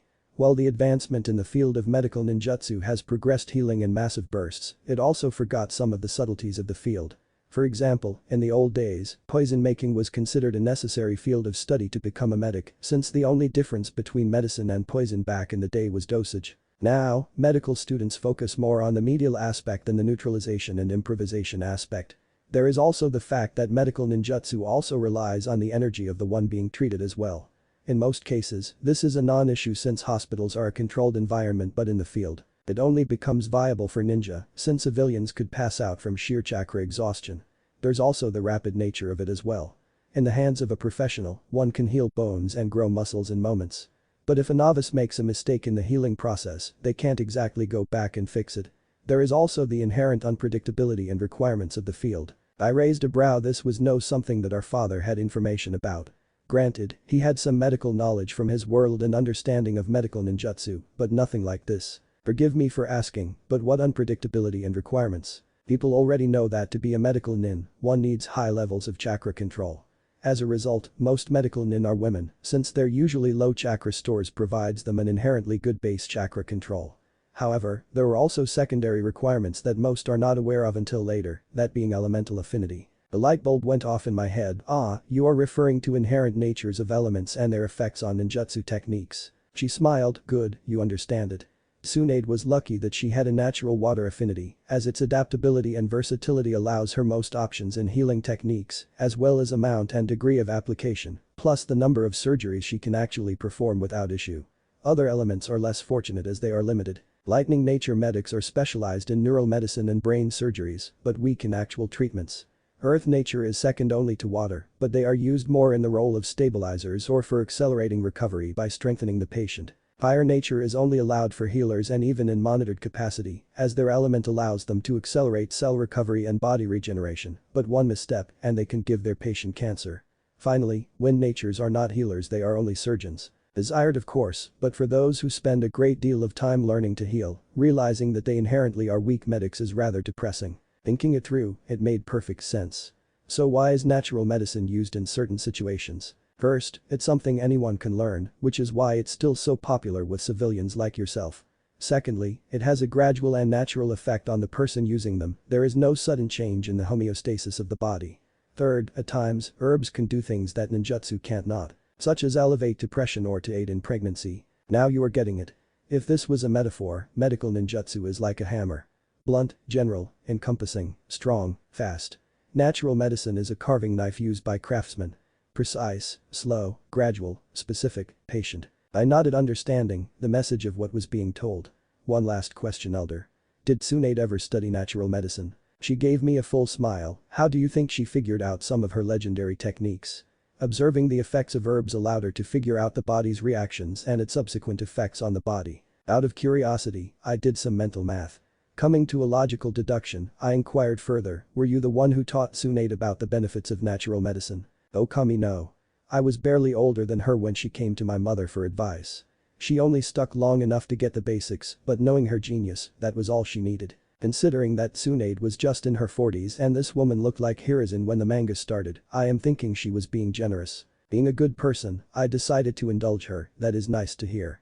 Does that mean you intend to pass this store to your children as well? She actually frowned at that. Unfortunately, my daughter is an airhead and my son is a chiknin in the analysis team. Thankfully, his wife is pregnant and hopefully, those smarts pass on to his kid. One can hope, I smirked. The medicine lady seemed to decide on something and reached for a book behind the counter and gave it to me. I flipped through it, a cookbook. People may laugh at the concept of foods that are hot, cold, and neutral, but certain clans do buy into it. The Nara clan for example, who are all yin rich, require a diet of warming foods to strengthen their yang and maintain balance. The Aburam clan needs warming foods for similar reasons, as their insects consume massive amounts of chakra, as well as their vitality and physical energy, or their yang. The Akamichi clan, on the other hand, need a diet of cooling foods to do the opposite of the Nara. In any case, there are merits to at least give this topic a shot. Seeing no harm, I decided to pay for the book. Could not hurt to have someone among them be a cook. Hero. Okay, going over the checklist one more time. Cooking utensils and books. Got it. Food surplus to last for a week or so. Get it when going home. Book on sewing, home repair, and crafting. Check. Clothes for all personas. That took a while actually, but check. A turntable for home and cassette player for travel, as well as a wide selection of listening material all sealed in scrolls. Double check. Something about vinyl just sounds so much better than cassettes. I'll wait and see how the nations deal with CDs in the future. Some mishmash of furniture and home decorations. Dubious check. More than likely the other personas will have already bought something of interest or they will build something themselves. Hence the books. So a few more checks and I am done. I looked at the sun, noting that it had been a few hours already. Shrugging, I decided to go and check out the training grounds, maybe there is one that can provide a decent place to train away from prying eyes. Took me a while before realizing that some fields were just too far to get too troublesome. I did check grounds 1 through 10, even the 0 training ground wildlife preserve out of curiosity, before finally coming to the 3rd training ground. Father's knowledge showed that this was the place that the original Naruto underwent the hellish bell exercise with Kakashi. I planned to explore the ground in quiet, but the sound of someone practicing katas caught my attention. I walked silently through the foliage before spotting a Bruce Lee ripoff. We have family activities every night when I sleep, so sue me for watching movies from father's previous life. Kurama gets a kick out of laughing at how humans without chakra tried to imitate superhuman feats with wire fu. We do respect Bruce Lee thought he was a civilian who trained to be as strong as a ninja. In any case, I shook my head before finally pegging the kid as Rock Lee. A 6-year-old Rock Lee, one who had just recently started the academy. I frowned as I realized that it also meant that he was already being harassed for his chakra issues. The lack of talent in ninjutsu and jinjutsu would come later from that. Fans of the manga had many theories about why Lee couldn't use chakra. The prevailing one was that his chakra coils and/or network were underdeveloped or flawed in some way. This was supported by the fact that he could still mold and use chakra to walk on surfaces and on water, as well as develop enough skill to dispel Genjutsu. One must also not forget the fact he can use the 8 gates, since they basically force open Tenketsus along the chakra pathway system, implying he actually has everything in place then. I personally think based on Father's theory something else is in play as well. Chakra is the mixture of physical energy and spiritual energy. From our reading, physical energy is the energy collected from each and every one of the body cells and can be increased through training, stimulants, and exercise. Sounds simple enough, it's the energy the body possesses. It's why the clans that had naturally high vitality and longevity, Senju and Uzumaki, had such a leg up in the chakra amount department. It's the other one that gets tricky to pin down. Spiritual energy is understood to be derived from the mind's consciousness and can be increased through studying, meditation, and experience. To me, that reads as willpower or the motto of I think, therefore I can. Perfectly reasonable. Ninjutsu and Genjutsu are basically the user's willpower affecting and imposing their reality on the rules of the universe. It would also explain individuals like Yakumo Kurama who lacked a healthy body and as such, had high skill in Genjutsu. But that reasoning brings up more issues. If we play it by that tune, then the original Naruto's belief that he can accomplish anything is also probably what influenced his chakra amount. It also apparently affected his control, since both energies most likely clashed with each other. Here's the issue though. Out of all the rookie 12, Lee trained his body to the peak physical condition. Plus, his desire actually meshed with his training, meaning at some point, he should have achieved some sort of balance, especially since he had enough control of what little chakra he had to walk on walls and water. Something just never added up. I finally snapped out of my thought when I realized that I have been watching Lee kick and punch a post for almost an hour from the shadows. I was not about to become a stalker. Curiosity be damned. I walked out of the foliage as Lee was taking a breather, noting my presence. I waved, "Hey. How you doing? Getting some training on the weekend?" He wiped off his sweat, "Yes. I am here training to become the best ninja possible." I nodded. I can see that little young for such high dreams though, no. You just started the academy, didn't you? Lee nodded enthusiastically, "Indeed. But I believe that I must work twice, no, 5 times harder than my classmates to achieve my dream." I tilted my head, "And why is that?" "Well Naruto Uzumaki." "Well met Naruto, I am Rock Lee.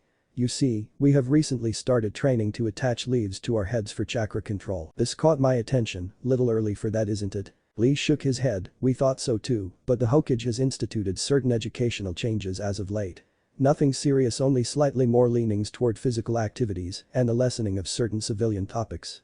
The leaf training is the easiest form of chakra control and doesn't strain any of the kids that badly. They figure better start practicing now than we're older." Guess learning the shadow clones uses against paperwork is already paying dividends. Let's see how this plays out in the future. Okay, go on. "So we started training, but unlike everyone in my class, I struggle with even the most basic of the exercises, even though I don't get tired from them." "Really? That seems paradoxical." He raised his fist in determination, "Which is why I am training my body. If I cannot match my classmates in one aspect, then I shall outrank them in another." I smiled. Truly, he was a determined little guy. It pays off big time though. But what he said struck a nerve.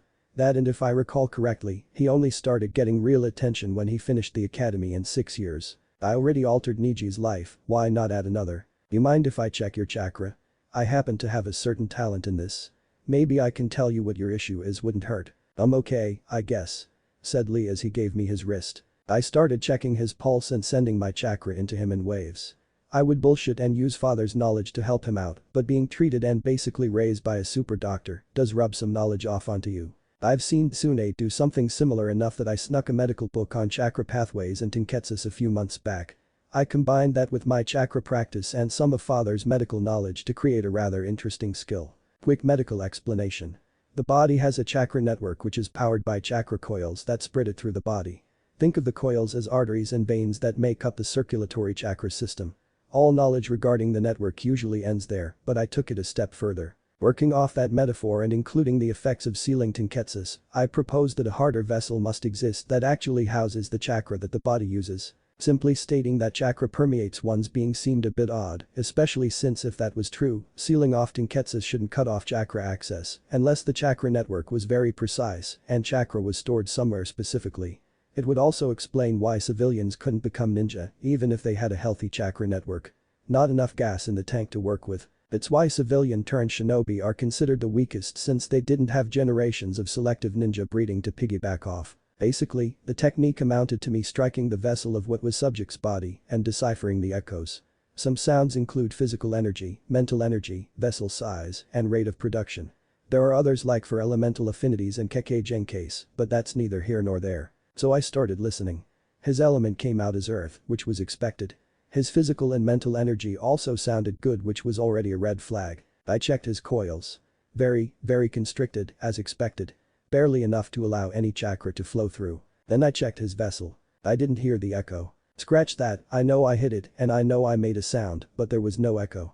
I started hitting it from different angles before I slowly realized something terrifying. His vessel was huge. Let me explain.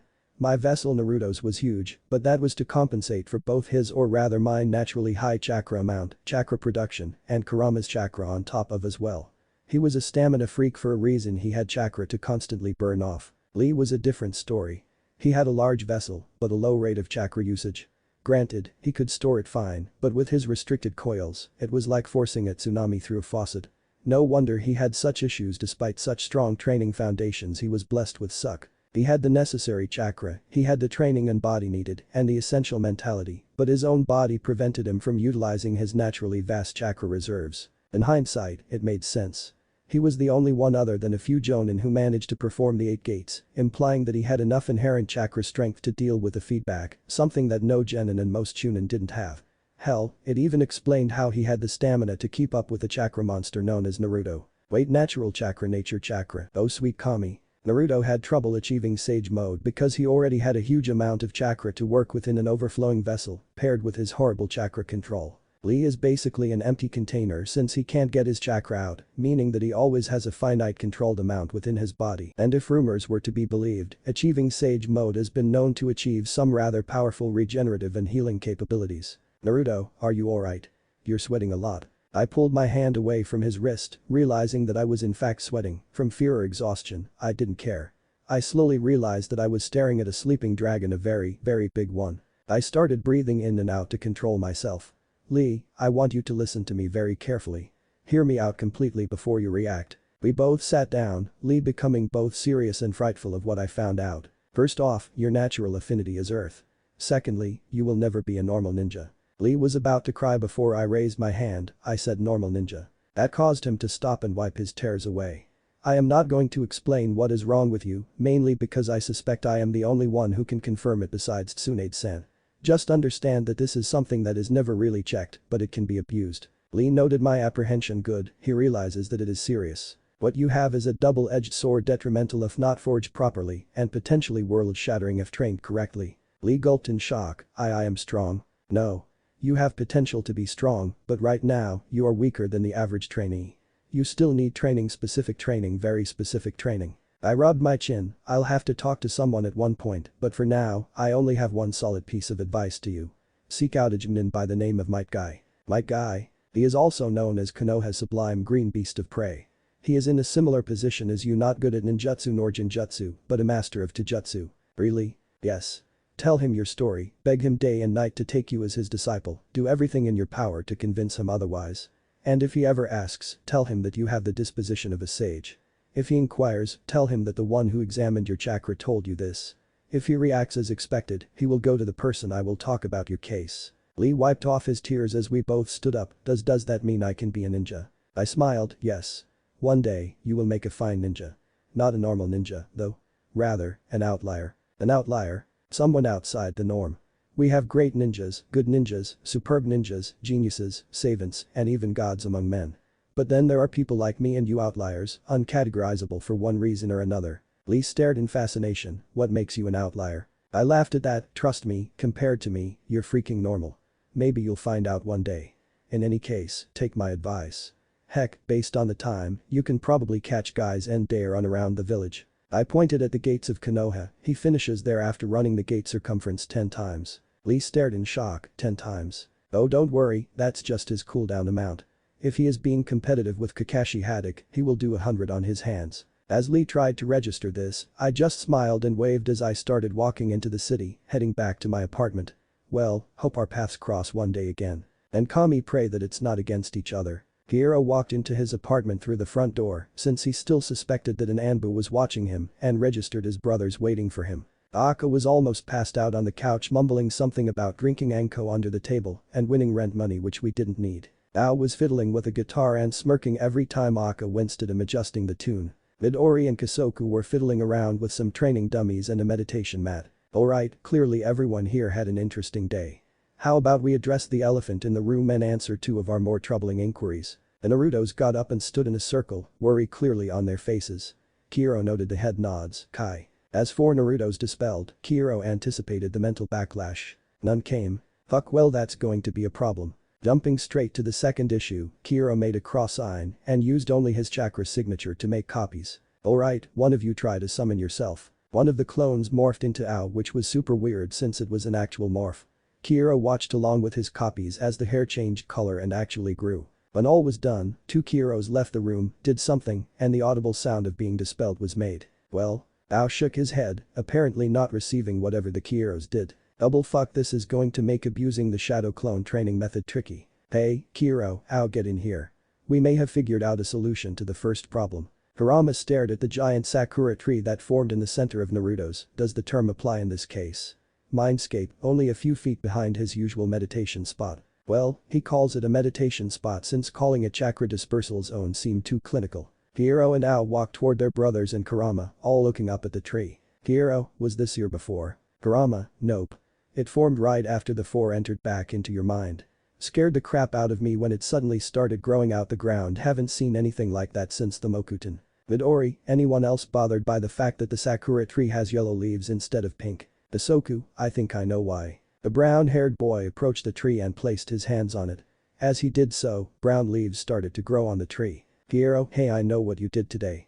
And Kami shit. Everyone, what? Kiro, deposit your memories and you'll understand. As red, green, and blue leaves appeared on the sakura tree now dubbed Kyoku no Kai, the tree of memory, Kurama placed his paw on it last to see what transpired as well. Aka, wait, why are you checking the memories, Kurama?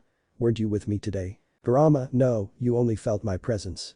I was only in Kiro the entire time. You'd think your little memory experiment would explain why. Ow, guess that's another issue we're going to have to work around. No near limitless chakra for everyone to share. Isoku, that is not the only thing we must worry about. The Kyoku no Kai has a weakness as well. It only gives memories no context. I am checking Midori's memories and I do not know any of the weapons he saw at Tenten's parents' shop. Aka, and I don't get any of the plant crap hippie boy other there studied either. Kiro sat down on a rock in a meditative pose, thinking about everything that transpired today. Kiro, alright, let's address everything point by point. Our little Naruto council seems to present us with several disadvantages. Point 1, shadow clones can only transfer knowledge to personality it was made from. Ow. Point 2, memories of events that were carried out by one person isn't recalled by another unless it's part of the tree. Midori. Point 3, even if said memory is part of tree, the knowledge related to said memories is not present unless we choose to add it to said tree. Ergo, unless we put it into the tree, you have to learn about what's in the memory to understand it. I guess we are all specializing then. Aka. Point 4, unless we hinge to look like Naruto, we will look like we do in here. I am assuming this is something we will have to tell the Hokage eventually and maybe pass it off as a Kekkei Genkai, a weird one, but one nonetheless. Isoku. Point 5, the physical training will also have to be carried out by the main body, as inhabiting one the clones is still training as said clones, meaning that only the muscle memory will carry over, not the muscle mass. Kurama. Point 6, there is only one of me and 5, no wait, 7 of you in here. I can't be everywhere, which means neither can my chakra. You may all be Uzumakis with large natural reserves, but unless I can transfer between each one of you while in combat, spend your source wisely, especially since as clones and not the main body, you will have a finite amount to work with before dispelling on your own. Ow. Point of order, can we all agree to at least put some general knowledge into the tree for all to share? We can keep out professions and interests to ourselves, but other stuff we can share, agree? Aka. Agreed. But don't share any knowledge regarding jutsus or anything that requires specific elements. Everything else is fair game. Also, point of order are books that we memorize perfect recollections. I don't want to reread a book someone else has read already but not put into the tree. Midori, I think the written word isn't so much of an issue as muscle memory, as we all technically share one body. Can it handle whatever we plan to train in if Kiro is mainly going to be the one handling the actual muscle training? Isoku, true, it is something we will have to experiment to determine in the long run. Kiro, can we assume you have already planned something out? Kiro nodded, realizing that despite everyone minus Kurama was sitting a circle around him, they were all looking at him for guidance. He sighed in exhaustion, realizing this is how Kakashi probably felt when he trained the original Team 7. Alright, let's all agree on a game plan. We have about 4 to 5 years to train up before the rebellion is expected to occur. In that time, we must change certain things in our and the village's favor. As you all know based on my memory of today, Lee revealed that Gigi has already begun implementing certain changes to the curriculum in the academy. Whether or not this is because he discovered he could do paperwork with shadow clones or because of some butterfly effect outside of our control is beyond us. In any case, can we all agree to not make any big or rash decisions without first making a majority decision? Everyone, hi. But this is going swimmingly. Alright, first off. Akka, I get the village pissed you off but rein in it. We will make a pranking schedule so all of us can burn off some steam if we feel like it. We can even team up if the need arises. Midori rubbed his hands in anticipation with an evil smile on his face, while Kurama had an I'm sweat on his head. He is clearly the one who's going to abuse that system. Duly noted. Also, thank you for getting those dummies. The Mukyanjong is something that will definitely come in handy if Kasoku decides to study Wing Chun that father learned out of curiosity. There are gaps in the knowledge, so you may have to check the Taijutsu library at some point. Kasoku, I figured the same. Father never actually studied any of the styles he saw in movies and shows only the knowledge regarding them and some real-life footage. Worst comes to worse, I will seek out Might Guy, risks be damned. Everyone, our condolences. Bud. Ow, Midori, are you willing to share the dummy with Tenketsu points and the chakra pathway system when either of you are in control of the main body along with Kasoku? Said Naruto's nodded in agreement. Bud. Akka, I don't know what interests you have regarding wires and grappling, that's all you.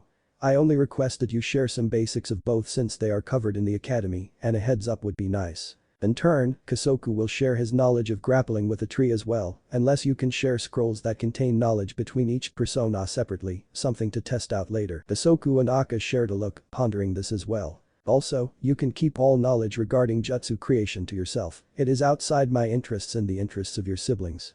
Should we share other element jutsus with you personally for self-study since you plan to focus on fire? Akka, keep them to yourself, I am too green to confuse myself with that much influx for now. Give me a few years before I can at least make some headway in the field on my own.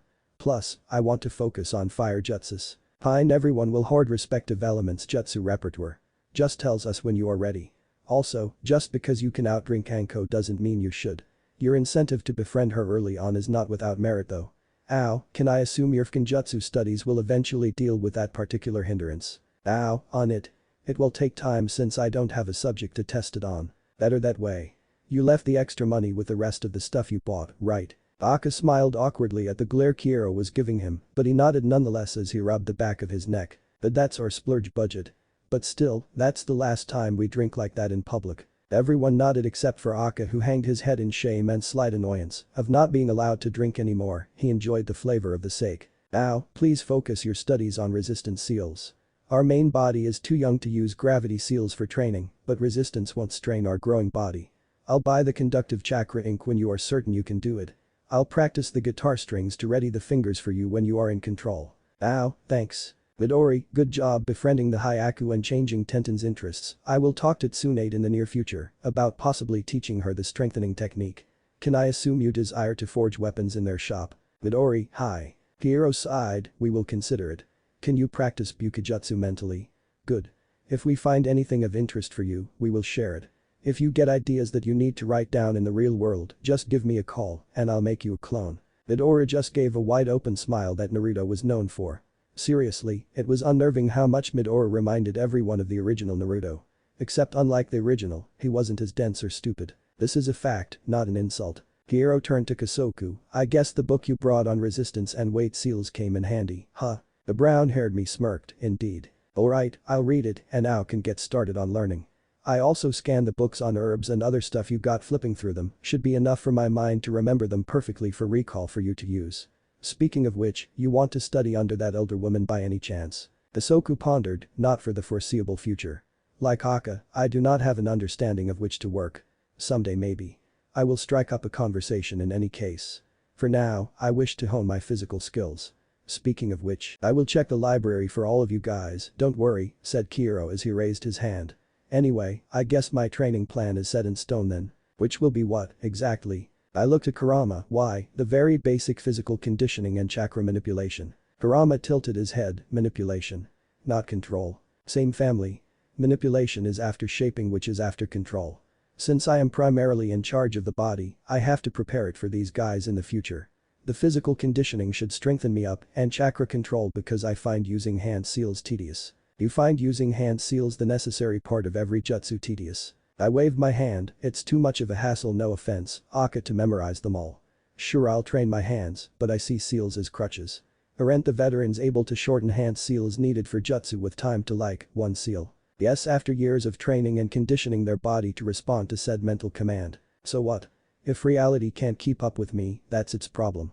If I can't force jutsu into existence, then I'll just learn to manipulate chakra to the point that I won't even need jutsu. Kurama got curious, what do you have in mind? I smiled, 2 techniques. Chakra threads and Rasengan. Kurama thought for a second and then gave his most evil smile, oh, you're evil. I raised a finger, not evil, just lazy and knowledgeable as to how to play the game.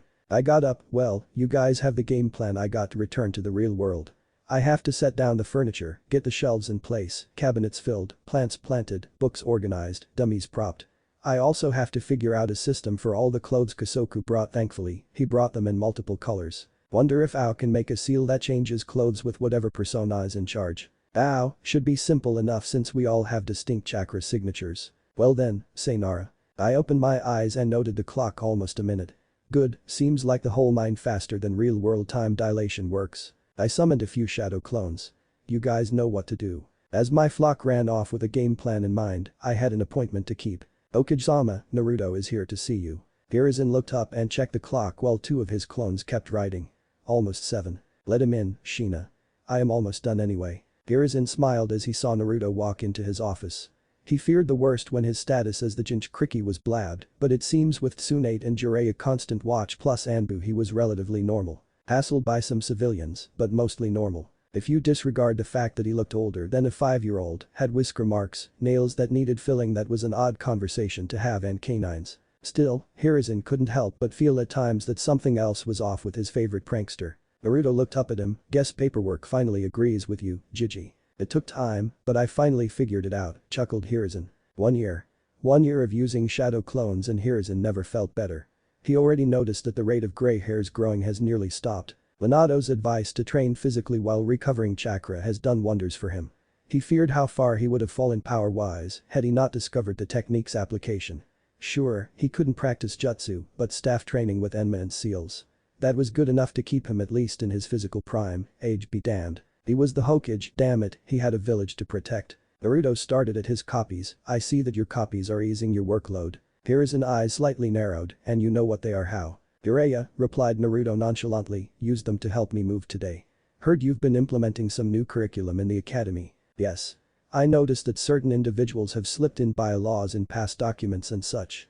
Benefited the civilian-born students who entered the academy by making classes geared more toward the intellectual, rather than physical and ninja-related. How did you hear about that? Naruto approached Hiruzen and sat in the chair in front of his desk, met an interesting kid in a training ground, Rock Lee. Nice kid, dedicated to the will of fire. So what do you have in mind for the academy? Less math and sciences, more survival training. Hiruzen smoked his pipe, survival training may not be a bad idea, but removing the sciences. Civilians will put up a hassle. Naruto shrugged, then just modify the existing problems into ninja applied scenarios. Physics and math. Shuriken throwing. History. Hidden villages, essential clans, famous battles, and strategy. Biology. Chakra network and Kekage case. Literature. Well actually, keep that one as it is, kids need some normalcy. Hiruzen considered this, that actually has merit. That's how Ruka teaches me from time to time, keeps me interested. I'll have to ask him about that, maybe the academy does need a newer outlook on its lessons. He is Shinin, no. Perhaps I can convince him to take teaching classes until he is old enough. Bro and Shizuka as well, I think she needs to get away from Tsunade from time to time. Hiruzen smirked, I am sure that she gets enough time off as it is, Naruto. If you only knew the excuses that Tsunade has to come up to get her out of the office. Anyway, started off Naruto as he leaned in, can you put up the privacy jutsu, Hokage-sama? That stopped Hiruzen cold. Naruto never called him Hokage. What's wrong, Naruto? Nothing is wrong, just something I think you should know about Lee. I am just not sure if it's going to be a secret or not. Hiruzen narrowed his eyes as he dispelled his 2 clones for a chakra refund. Anbu stay. Yeah, I think they should hear this as well, they might know what to do with this information. Now Hiruzen was less worried. How Naruto knew that he had 3 Anbu guarding his office at all times was beyond him. He cocked it up to Naruto's talks with Jiraiya, but if he wanted them here, then it wouldn't be an A-class secret or more. Privacy jutsu later. Alright Naruto, go on. Naruto breathed in and out. I got curious about Lee's condition, you know, his chakra control issues. So I tested out a technique I've been experimenting with to see if there was something wrong with his network. Don't look at me like that, Gigi. I've seen Tsunade do it all the time. Anyway, mine's a little different and all, so I kind of figured out what was wrong with him. Oh? Asked Hiruzen. He had heard that Rock Lee had difficulty manipulating chakra, but so did Might, and look how he turned out. And what was wrong with him? Well, say that a person is like a water storage tank, with water being the chakra. Some people have large tanks, some have small, some have fast rates of water buildup, and some don't. Okay, I get the analogy. Well, Lee's chakra usage is low because his pipes are small, but it's his vessel that's the issue. Too small? No, too vast. That piqued Hiruzen's curiosity. I see. Well then the boy should have no trouble becoming a ninja then. Some training and decent control and he should have no trouble. I may have made a suggestion to him as to how to train though, well, other than asking Might Guy to be his sensei. Now the Anbu winced. Say what you will about Might Guy, but even they felt pity for whoever he took under his wing. Hell, he made their Anbu physical training look like a cakewalk compared to his own personal routine. That doesn't seem particularly bad. I am sure Might can go easy on him since Lee is a kid. Naruto shook his head. I only recommended Guy because I've heard tales of his taijutsu prowess. I figured he would toughen Lee up for the real training I had in mind. Which would be what exactly? Naruto rubbed the back of his head, which meant as Hiruzen realized that he did something bad. Well, Jiraiya told me about his toads and the sage training he did with them. So I kind of got the idea that if Lee couldn't increase his own chakra usage, why couldn't he just use nature chakra as a substitute? Well Naruto, other than the fact he needs a summoning contract and training, such an idea is. Hiruzen tried to make a rebuttal, but none came to mind. Okage-sama, asked one Anbu as they emerged from the ceiling, that wouldn't work, right? Everyone knows that to achieve sage mode, there must be a balance. Naruto scratched his head, I get that, but wouldn't it be easier for Lee, since he has so little of his own chakra to work with? I mean, if he strengthens his body energy through Guy and his spiritual energy doesn't really waver, wouldn't a large vessel make sage training actually easier for him? 3 Anbu looked at themselves considering what Naruto said while Hiruzen remained frozen. Did I say something wrong, Hokage-sama? Hiruzen delicately and slowly refilled his pipe as he took down the privacy jutsu. No Naruto, not at all. Your idea has merit, but don't forget Lee is still a child. Maybe one day he can become a sage, but he first has to become a ninja, does he not? I guess so. Hiruzen smiled, look Naruto, it's getting late, you've had a long day, you moved into a new place. How about we meet up for ramen tomorrow and catch up? We haven't had a good long talk for over a week now. Naruto smiled as he got up from the chair, okay Gigi, that would be nice. Naruto waved goodbye as he left the Hokage office. Hiruzen could only lean back into his chair, pondering what Naruto proposed. True, having a lot of chakra at beck and call made mastering sage training more difficult. Granted, Jiraiya was impatient to begin with, but his vast reserves are probably what made him get annoyed with the training. But still, to consider using someone who had naturally small reserves and a large vessel for sage training. The potential was frightening. Okage-sama, Jimnin Might Guy here to see. He says it's an emergency. Send him in. As Might Guy walked into his office, Hiruzen interrupted him before he got a chance to speak with his naturally loud voice. If you are here about asking me to take Rock Lee as your disciple, you have my blessing. That shocked the spandex-wearing man. How did you know, Hokage-sama? Naruto came by and told me, he also told me why he recommended it. Tell me, Guy, what do you know about sage mode? Well, that worked out way too well. Oh well, Lee will thank me in the long run for this. Wonder what clan he'll get to train him. Doubt it will be Toad Sage, and I don't even know if Slug Sage exists since Tsunade has never shown it. Monkey or Turtle Sage seems possible, one for offense and one for defense. Wonder if he'll still learn about the gates. Questions for later. Hiro finally returned home to see that his clones finished setting up the apartment. He quickly dispelled them and took in his new home. That's when he noticed a particular book series in one of the bookcases. But there must be something I brought. Damn that bastard, always the romantic. Hiro was about to put them as far away as possible when a thought occurred. Well, Kakashi always read the book, Jiraiya always claimed he was a bestseller because of them, how bad could it be? It should be emphasized that despite their age, all Naruto's, even Kiro, even if he was updated late, were much older mentally, accounting for the time flow within the Mindscape.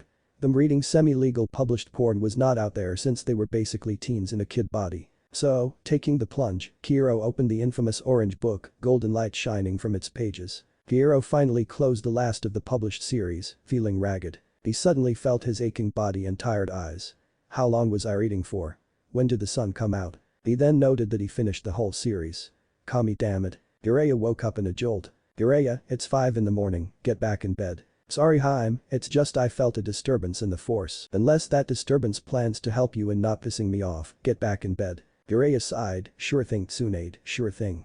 Besides, it can't be that bad. You know, seeing the academy for the first time really does spark something inside of you. Just hear the name the academy. Right next to the Hokage Tower, the institution that gave us the greatest hits, such as the 3 Sannin, Kakashi, and Itachi. You know, when you actually list them out like that, it actually becomes a little depressing. So I choose to ignore that feeling. I mean, here I am, Naruto Kuronamikas Uzumaki, not that anyone really knew that an 8-year-old starting the 2nd year of his ninja training, with 5 more years ahead of me. Yeah, no way in hell I am graduating early, I've screwed up continuity enough as it is, finishing early would make it even worse. Besides, in what universe is forcing a child to graduate early beneficial in the long run? I mean, sure, you're a genius, but you're going to be forced to work with people much older than you without the necessary social skills. Plus, when the people who you were supposed to graduate with you do graduate, said genius will say no literally nothing about them. And since they are of the same generation, more often than not, you will be forced to work with them.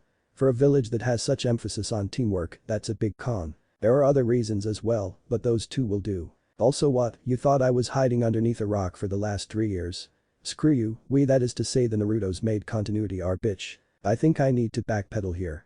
Maybe a few highlights and quick summaries will clear a few things up while I trudge through the first day of the new year. Now, where to start? Let's get the big shockers out of the way. Somehow, no one has caught on that there is 5 distinct versions of Naruto perusing throughout the village. Yeah, I know, weird.